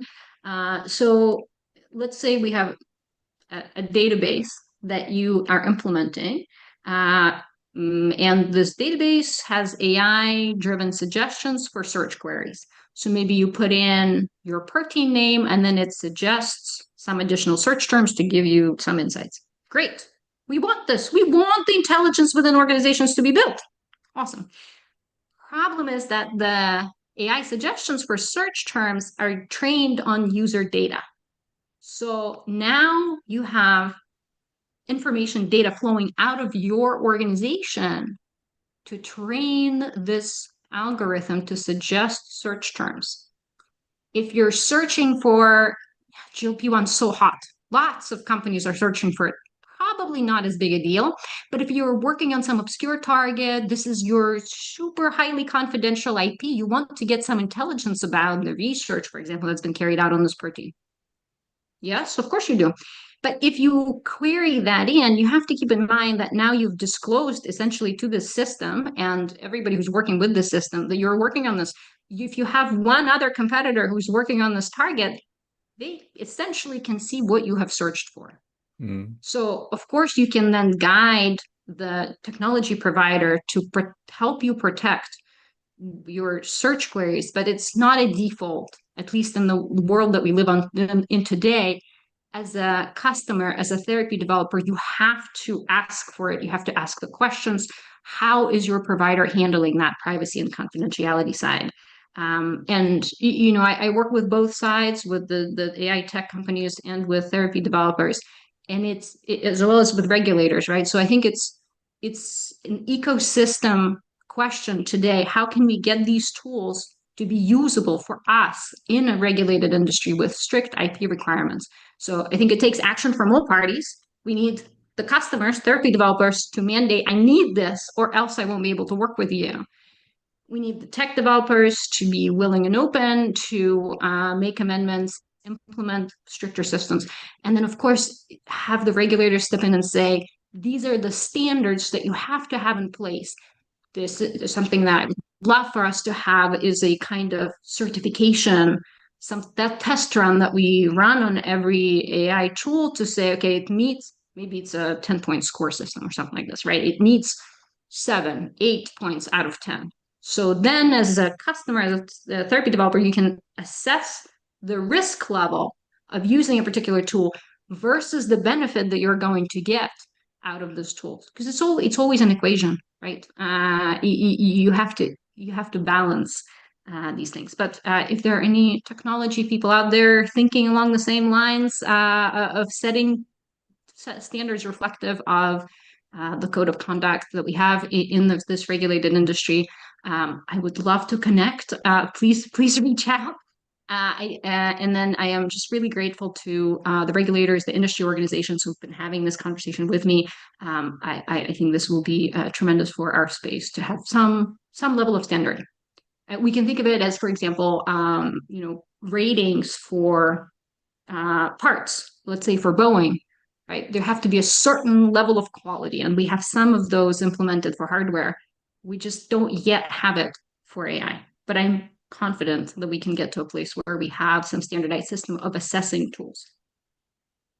Yeah, there's a lot of risk and uncertainty involved at this stage, what I understand from your explanation. But what does it mean now for the biotech company actually researching a new therapy? I mean, there are no standards on the market, and using ChatGPT is tempting. So when you do a clinical trial, just throwing the patient data into an LLM is tempting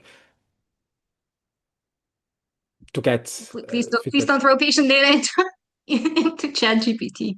Um, yeah, I mean, I think again, we're so, as scientists, we're so driven to get to an answer. We want the insight.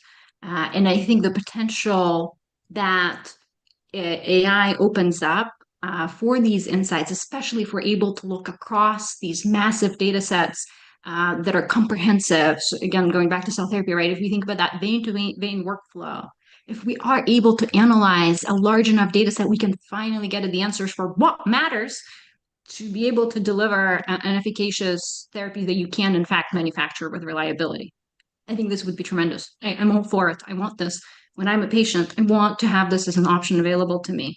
But you just have, I think, as a therapy developer, you have to ask questions of your technology provider. And I'm happy to say that some of the AI tech providers I work with are so focused on quality, reliability, privacy. I love this. I want them to also then be more focused on commercial so that they can propagate this great technology that they have. I'm sure I'm not going to say anything groundbreaking, but if you build it, they will come. It's not true. You have to bring them to see your great thing that you've built. Mm, Commercial mm. is not an afterthought. It's a core part of your approach, so that you can then make the money to feed better development. So I want the tech companies to think about, if you believe in this highly reliable tool that you're building, please make some commercial efforts so that your potential customers can see the great value. But I think where we are today is that the potential customers they don't have the list of questions to ask of the tech providers. So I think we have to get to a point where there's some understanding of the risks. And so therapy developers in the routine of asking these 20, 30, however many questions, maybe the burden will be alleviated once we have some regulatory framework, we have a certification program, we can say, out of these 10 points to 9.5. So you probably don't have to worry about the 30 questions. Maybe you ask 2 or 3, and the rest have already been by default answered with the certification program. But as we're not there yet, and as we're so innovative and we want to be on the edge of technology, I think you have to take control and protect yourself and your organization in a very thoughtful way. Yeah. Yeah, that's true. And then people are seduced by OpenAI, by Alphabet, the big companies out there who also wants to sell their solutions and promise everything. And it's just not working in pharma and biotech so easy. Yes, I think we're very different from the day-to-day consumer, because the impact of wrong answers, of misinformation is absolutely devastating. The impact of leakage of data is devastating. And like we talked about before, right? Sometimes you won't know that your data has left your organization. Mm. You might not know for years. That's really scary. There's not an immediate readout. So you have to ask the questions up front. And maybe if I can just say here, I think that I'm such a believer in collaboration. I think if we can get, by working together, we can get to answers so much faster and at a lower cost. A lot of hesitancy that I hear from therapy developers, obviously, is that they don't want to share their data. But I want us to think about this in the bigger context. So if you're collaborating, the tech is here to do this more privately and confidentially and securely, that you're actually retaining your data and not sharing it with the 10, 20 companies that you're collaborating with. Meanwhile, as you implement AI, not asking questions about privacy, you might be sharing your data with the whole wild world. So it's the balance of the balance, the discrepancy of those two things, I think, existing in the same time and space, I find to be a very interesting place. But it is my firm hope and belief that as we develop a better understanding of data privacy, security, confidentiality in this new world of AI, internally, we will then become more comfortable collaborating with others in a private and confidential way. I think there are key points in there. So one key point is that LLMs are just a new technology, and also artificial intelligence agents are a new technology in their infancy. It's not a mature system yet. When the funny part is you talked about therapy companies, so they are sometimes very hesitant to collaborate with other companies, but I experience a little bit less hesitant to upload contracts into LLMs to analyze them, especially when it's contracts from Asian countries, for example, that are in Chinese and in English. Um, just upload them, and then Interesting point. you have the I mean, an LLM like ChatGPT is basically public domain. So when the data left the company, and I'm not really sure that people are aware of this risk. When you have a contract in with some details, I mean, you can read a lot out of a contract and know what stage the company is, what they are working on. Sometimes there is confidential data in there, so you have the confidential data then also in LLMs. It's really complicated. So what we need at the end of the day is not just the LLM from OpenAI, it's just a base layer. So you need really, like in old times, like in the 90s with the internet, you need this layer in between that makes sure that this base layer fulfills all regulatory needs that we have in pharma. And this is a huge space for new companies. And unfortunately, you mentioned it before, they are not expert in selling. So they produce their solutions and rarely invest with their investors in commercialization, in getting out to the customers, in understanding the customers. How can we fix that?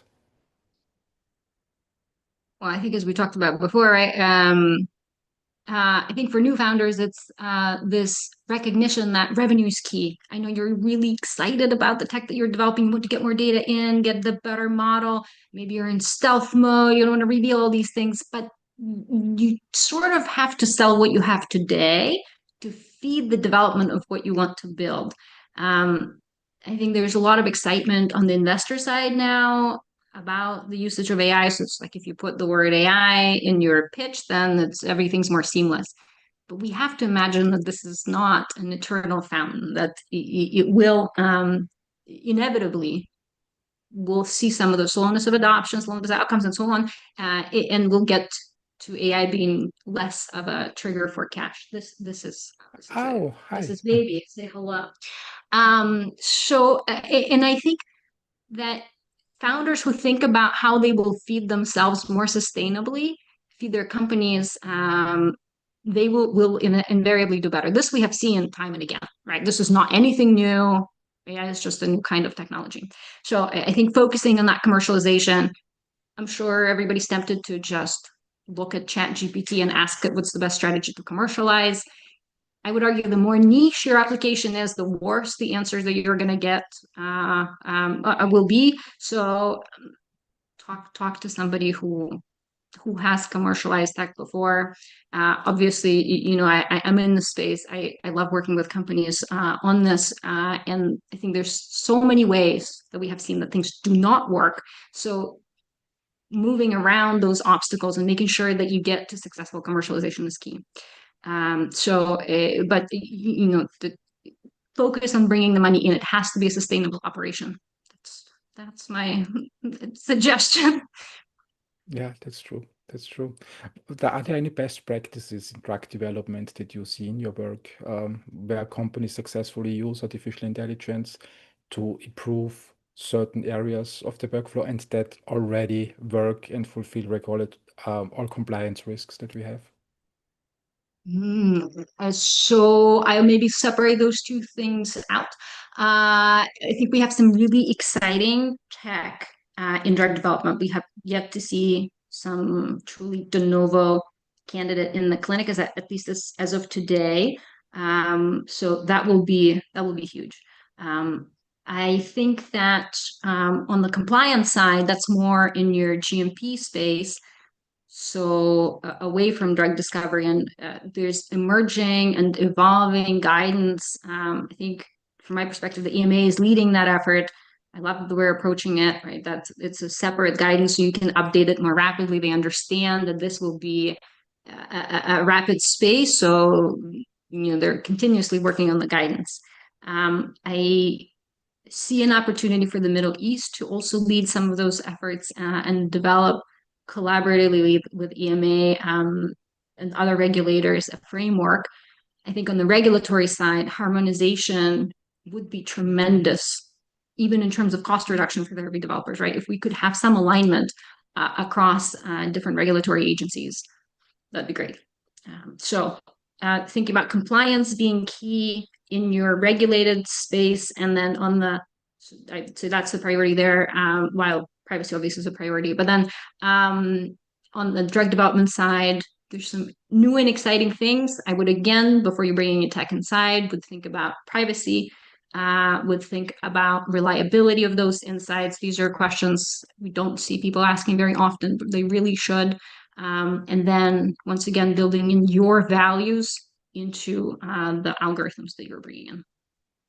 Let's look at the entire drug development process from drug discovery up to bringing it to the market, and let's look at the benefits and risks that AI has in these areas and what it means for collaboration. When I look at drug discovery at the early stages, there are currently companies like in silico medicine, for example, using AI tools to finding new targets, to finding also new solutions, new molecules to model them for these targets. I always wondered how that works with patents, patentability, when they just feed the data into LLMs. I mean, what I thought at the beginning was these are just unique models for one company. But then I learned, no, they want to use it for more companies. But then it's just sort of you feed something in their database that's really new, innovative. But on the other hand, you disclose the innovation already. What's the risk there? What do I miss in this area? I think on this patenting side, so Goodwin had a really spectacular law firm. They had a really spectacular AI day at Bio Mhm, earlier mhm, this mhm. year. And they had a really thoughtful approach with that human in the loop, because aside from, I think, at least as of June, it was just South Africa, where you didn't have to assign a patent to a human. Everywhere else, the human has to be on the patent. So you can strategically place people along that workflow to ensure that whatever you discover is patentable. And I think that's like such an interesting area from the regulatory perspective, from the legal perspective, right? I think for drug target discovery, we have seen such immense impact of these collaborative approaches where you take a massive data set. The project that I had the great fortune of interfacing with was the pharmacoproteomics project, where at the time it was 10 largest pharma pulling together. I think now it's 14 participants in the round two, but it's pulling cash together so you can fund these massive studies.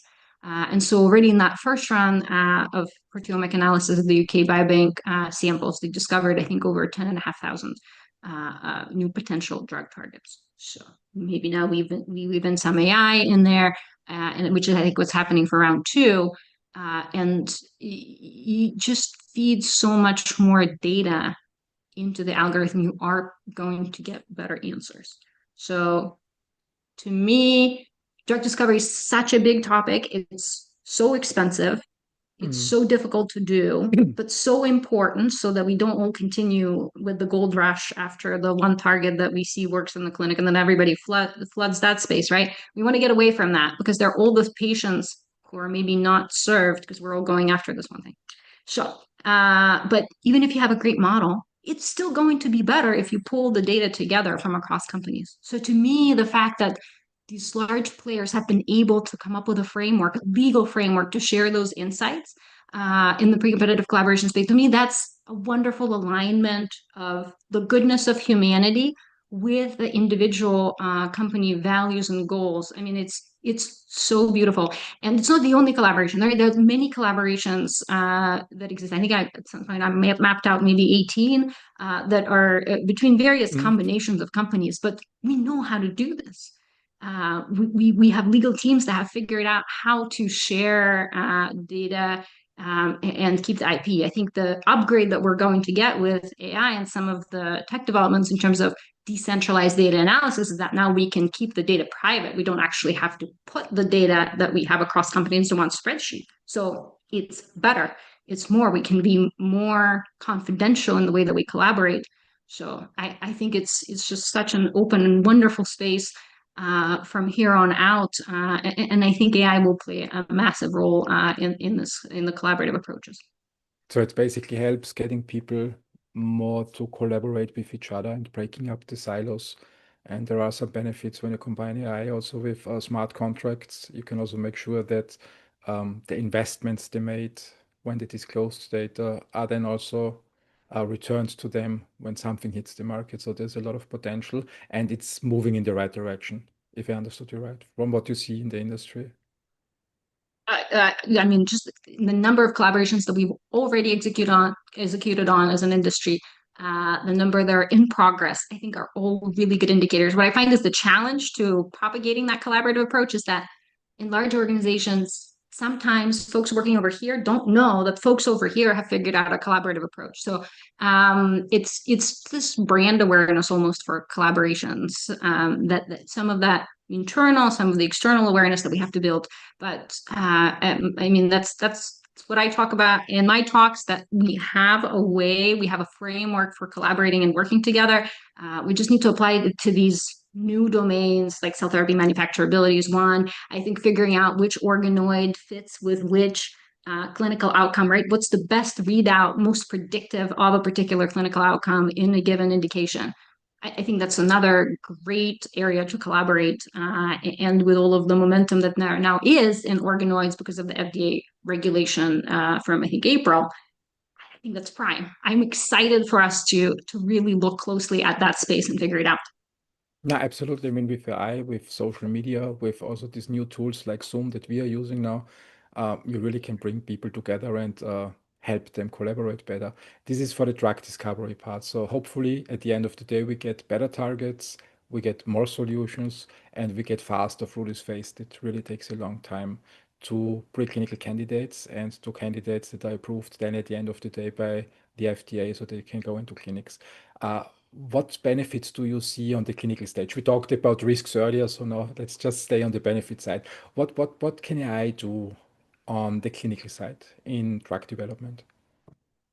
Yeah, there's been a lot of investment on the kind of biomarker side of things, right? And personalizing therapies. We know from NCI Match study that biomarker associated therapy selection gives 6 times more people benefit. So I think it's the evidence is here. It's clear that we'll do better if we personalize therapies, right? So I think leveraging AI to map out what are the predictive biomarkers and then finding the people to deliver these therapies to. Again, it's a balance of patient privacy rights. So we'll have to navigate that landscape in a thoughtful way. But for people who want the therapy but don't know that it exists, right? It could be life-saving to help them even know about the existence of a given therapy.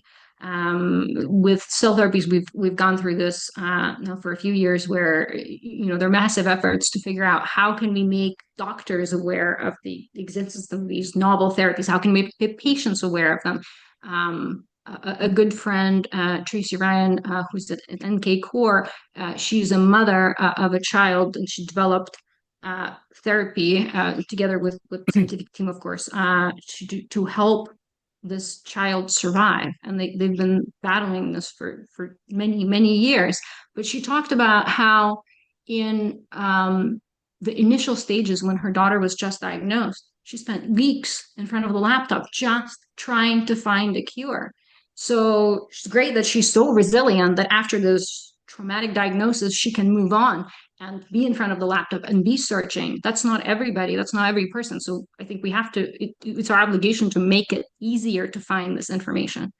And so actually a conversation that I had just earlier today was about how perhaps ChatGPT could be a tool to raise awareness of some of these therapies. And it's certainly not focused on that today, but maybe it's another channel that we can bring that information closer to the patients, because we sort of know that everybody's tempted and using chat GPT to find information.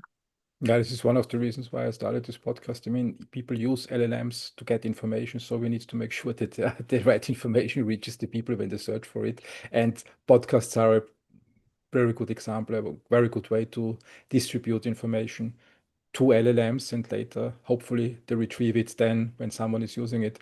But what I thought when you were talking is I experienced the pharma industry as an old-fashioned industry. I mean, it started somewhere in the 1800s with the industrialization, and then was designed basically for one concept over decades to develop one solution and then deliver it to many patients.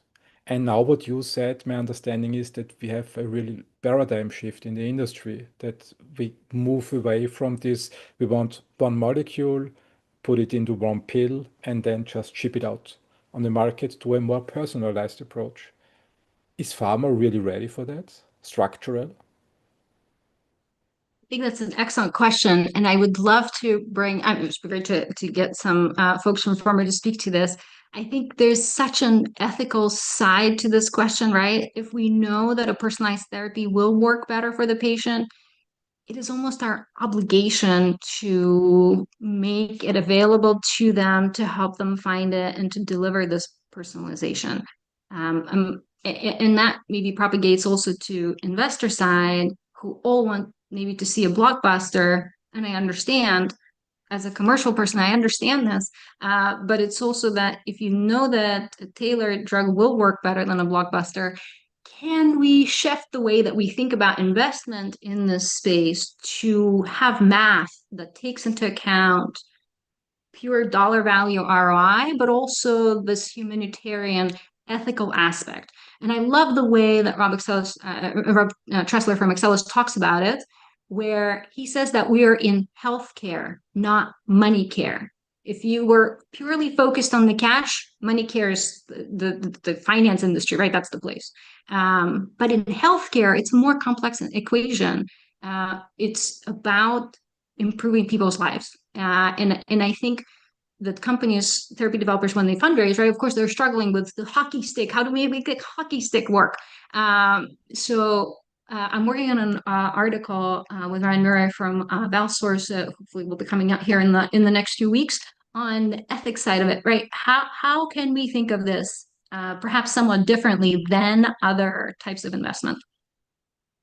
What's your concept to rethink investing in? I mean, at the end of the day, investment is always about making money. So this is a precondition, um, not for an unethical reason and not because people are greedy, but at the end of the day, you have to reinvest in the next generation. So if you don't make a profit from the old generation, at one point in time, you lacked simply the capital to reinvest in the next generation. So these profit-driven industries are profit-driven for a reason to be able to improve the quality of the entire system. Do you have an idea how a new concept could look like? Uh, Super question. I think once I figure that out, I will sell that and I will be off to buying I an was I was island. hoping. But I think some of it, right, is this just the complexity of the math, and in that if you sell more of therapies that are less efficacious, the actual impact on the patient population might be not as good as if you sell smaller batches, but of very personalized therapies. And we're sort of moving to that, right? We don't really have to make an argument for this. With all of the novel types of therapies, with cell therapies, it's very clear that it's so much more precision medicine oriented. So I think we have that understanding. It's just how can we get away from that hockey stick 10x, which is just such a difficult slide for companies to build as they fundraise. So I think it'll be interesting to see how this evolves. I mean, the hockey stick 10x is driven mostly by the high failure rate in the end of the day.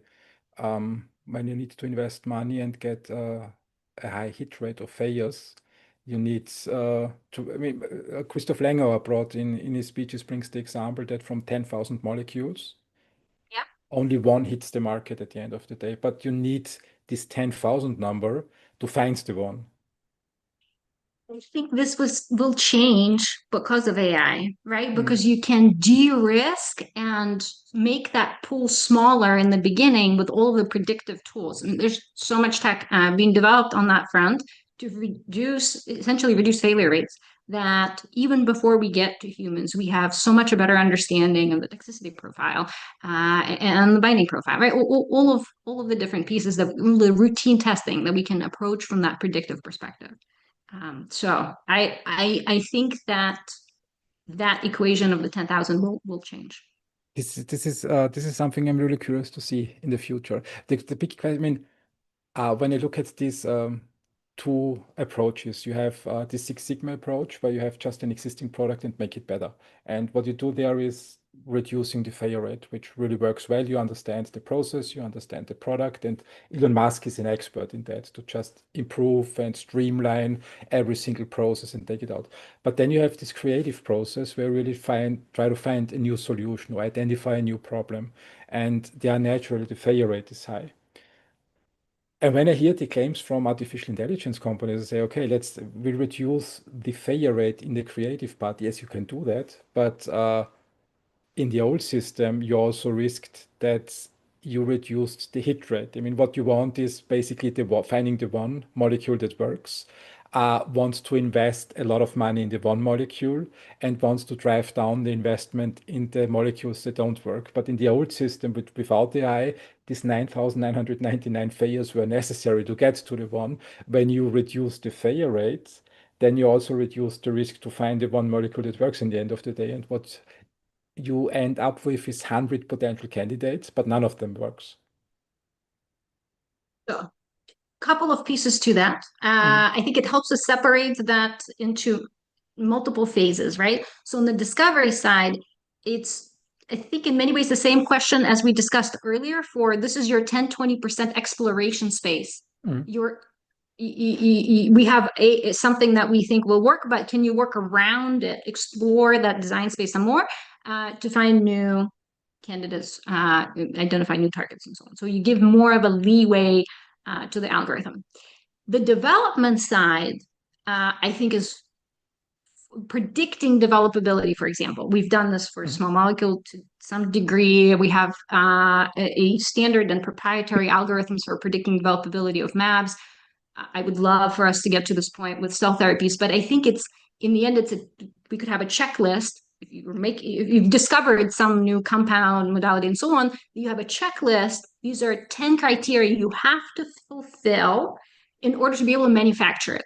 So then your development can be much more streamlined if you know what these criteria are.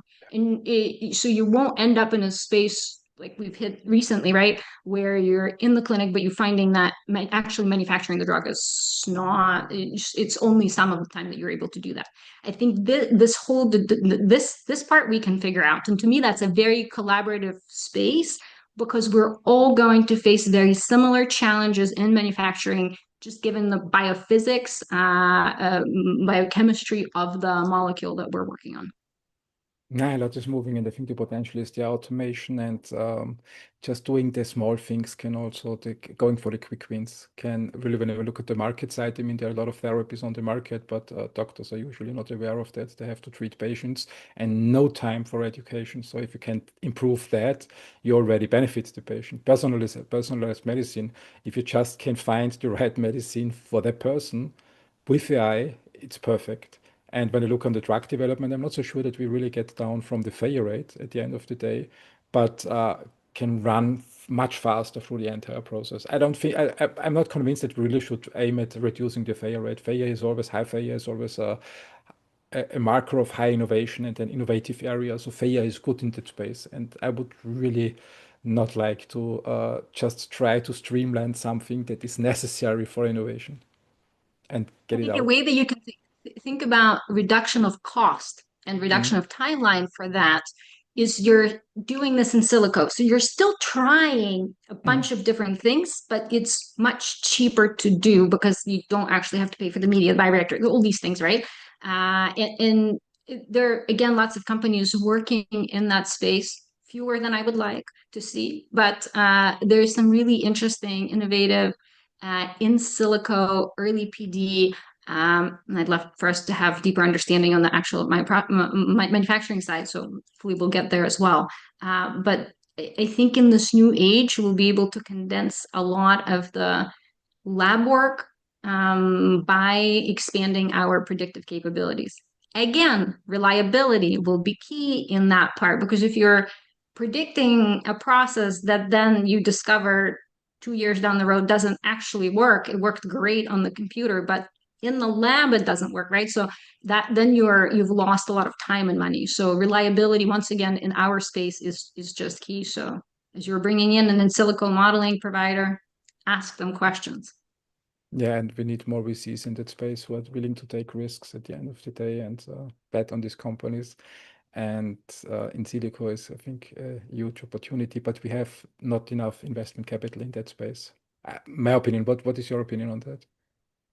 When I've looked at investments, it seems that a lot of money has gone into AI on drug discovery side and patient Mm. stratification, therapy personalization from that perspective. I think this development side, maybe it's not perceived as big of a cost, which is maybe why there's less investment going in there. But to me, when I look at it, it's much more, let's say, streamlined, similar, operationalizable. So I think it's actually a prime area to be developing technologies in. We see some of the big players making investments there. Would love to see more VC money going in. I think my assessment for why this has been an underfunded area is that we kind of want to solve the biggest problem, the biggest value, the biggest cost driver. But so I base this off of this book, How to Be a Millionaire. And that whole book is about how to save in tiny little pieces. It's not about how to make the massive paycheck. It's that you save a little bit and a little bit, and in the end, you have a lot of money. So I think of this development side as that we're going to save a little bit here and there, but in the end, the acceleration that you're going to get, the cost savings are going to be significant. I think it's a sale. Sorry to interrupt you, but I think it's a sales problem from the company side, not so much from the VCs. I mean, VC side in Europe is underfunded, so this is a regulatory part. But what I see from the company side is that not sell what VCs are looking for at the end of the day. VCs always need to make these, are looking for these 10x returns. This is pretty simple. It's the mechanic of the industry because they want to Yeah. take high risks, high risk of failure, and need a huge return. What I rarely see when I talk with founders of AI companies, for example, you brought the example with entire lab models run in silico. So you don't need a rat model or a dog model or animal models in general. You just run it on a computer in the cloud, get the results, and can move on. And the FDA seems to move in that direction. The company that nails that and can really say we can simulate the entire drug discovery part and preclinical development part, and you get in no time a candidate out of this that goes directly in the clinic, creates an entire new market and captures the entire market. But rarely an AI company says that to investors and say, look, I mean, what we do is remodeling the entire market. And when we win and when you make us win, we throw everybody else out of the market that operates in that space. I think it's a sales problem at the end of the day. When I look at the sales pitches, they are mostly, yeah, we do a little bit of here and a little bit of there, and it's like a project sales part. But we see, I really recommend reading The Power Law, for example, written by Sebastian Malaby. He brings a lot of excellent examples how Genentech started, why ABC invested in Genentech. And this is basically the blueprint for how to sell to VCs. And when the founders are not convinced, they create a 10x case for a VC, they likely not get funding. And then we have the problem that they are not funded and then the solution doesn't hit the market. And then they need to go on the customer side. But then you have also the problem that they don't want to sell to customers. So it's a little bit a sales You know, problem on both ends. and also, it's a, when they go to customers, I find that the language is still very mathy. It's very algorithm focused, but which is understandable, right? The founders probably is some level technical in AI, but you have to translate that Yeah. language to the customer. There are biologists, most of them. Some of them are data scientists, but they're still not AI engineers. And again, this is not a novel problem in any way. I have worked with lots of mechanical engineers who also, when they make a flyer about their new CapEx, it's very focused on that engineering language, and it takes some iterations to get away from the build and more towards the impact. And I think everybody knows they have to do that, but it's hard to do for yourself when it's your own product, right? So it's the value of bringing somebody who's a third party and kind of sits between you and the customer as a translator, I think is immense. But they needs to do it. Then they needs to learn it. Sales to investors, it's also a sales problem. It's always this 10x. They need to deliver returns to their investors. It's pretty simple. So when a founder doesn't bring this 10x story, then the deal doesn't close with the investor. Same on the customer side, what you said. A customer needs to solve a problem. And if the technician doesn't connect with the problem of the customer won't buy the solution. So it's pretty much they need these both mindsets and they need to get people on the teams who love doing that. Yes, yes, I completely agree. It's really time flies when you have fun. We are 10 minutes over our 2 hours. Thank Um, you. Thank you for your time. No, I really love that. Before I come to the final question, is there any topic that you want to emphasize at the end of our live stream? I don't know what your final question is, but I think that we talked about big themes, right? Mm. One, I cannot say enough as a adopter of AI tech, asking questions and really thinking deeply about the privacy, confidentiality of your data. And then if you're in the regulated space, think about compliance and thinking about what are some of the next things that the regulators are going to ask for inevitably in 6 months, 12 months, and so on. Thinking about implementing your values to make sure that suggestions that your employees get, that you get from the algorithms, reflective of your core beliefs. And going to the personal side, protecting yourself from the malevolent players out there. They are out there, whether you believe in their existence or not. So in the same way, thinking about the privacy of your data, making yourself less vulnerable. And there's so much research into the very consistent steps that these people take in order to get you to do whatever it is to serve them. So information's out there. Happy to point anyone who wants that. But we have to take advantage of the academic research that's been done. And then, bigger picture, I love for us to be more collaborative in this industry. I think the progress that we see with other industries where they're able to standardize and collaborate, I mean, it's just immense. Like for example, tech, right? How fast they were able to move because of open source code. I think for us, we're lagging in that, and I really hope that this difficult economic climate can help us think outside the box because we still want to develop therapies that will save people's lives. So collaborating will offer a cheaper and likely faster way of getting those therapies to patients. Yeah, absolutely. And I hope, I mean, if somebody thinks bad actors don't exist, I would recommend going on social media online for an hourx.com, for example, and you see a lot of back and forth between people. So they exist. But when we leave this at the beginning of the conversation and now look into the future, and this is my final question to you, um, the next 10 years, I mean, we are now in 2025. In 10 years, we are in 2035. And there is a lot of potential out there with AI, with robotics, with all these innovations that are currently in development.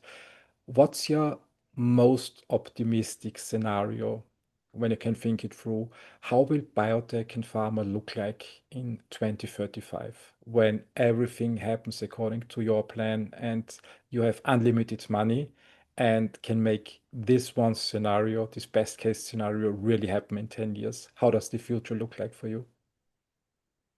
Yeah, so I think at the core is that we have gone through these 10 years without massive losses of information by specific companies. We have gone through this without a collapse because we were thoughtful and really forward planning in our privacy, confidentiality, compliance, et cetera, strategies. I think in this 10-year view, I would love for AI to become a tool, technology to implement good things, to amplify the good behaviors, good part of our population. So that I kind of almost think of AI and humans as being one populace, maybe in some ways in the future. I don't know if it's 10 years or longer, but I would love for us to reduce that, average malevolent player rate of 5% down by amplifying the good algorithmic side. And then just this collaborative approach, I think will help move the industry so much more better, reliably, right? If you even think about measurements that different companies are taking in different ways, if we can analyze across the different ways, the outcome, the insight that we're going to get is going to be much more reliable than the one person with magic hands in your lab who can execute on this experiment and no one else. Right? And we've both seen this type of experiment. So I think reliability will go up, the cost will go down, the timeline will go down if we can align ourselves better with that overarching initiative of bringing therapies to patients. We have done this before, so I know we can do it. We can do this more often. I enjoy this conversation a lot. I like your positivity and I love your balanced approach. So not on the one hand, you are not only positive and looking to build a better future and bring people to a more collaborative mindset, but you're also aware of the risks and that not everybody is a good player, that there are also bad players on the market and want to help companies to understand both sides, the positive sides, what AI can do for them, but also on the other hand, make them aware of the risk. And I love this balanced approach that you bring to the table. Thank you. Thank you. Life has made me balanced in that way. It wasn't my choice, but I think it's a more realistic perspective that will enable more actionable steps. Yeah, absolutely agree with that. Thank you very much for your time and for this amazing conversation, and let's catch up soon. Thank you. Thank you so much, Christian. Thank you, everybody who's joining. I did just really, really appreciate this. And please reach out on any of the topics or any of the other topics. So it was such a pleasure. Thank you for the great questions. Thank you, and have a great day, and talk to you soon. Bye. Have a lovely evening.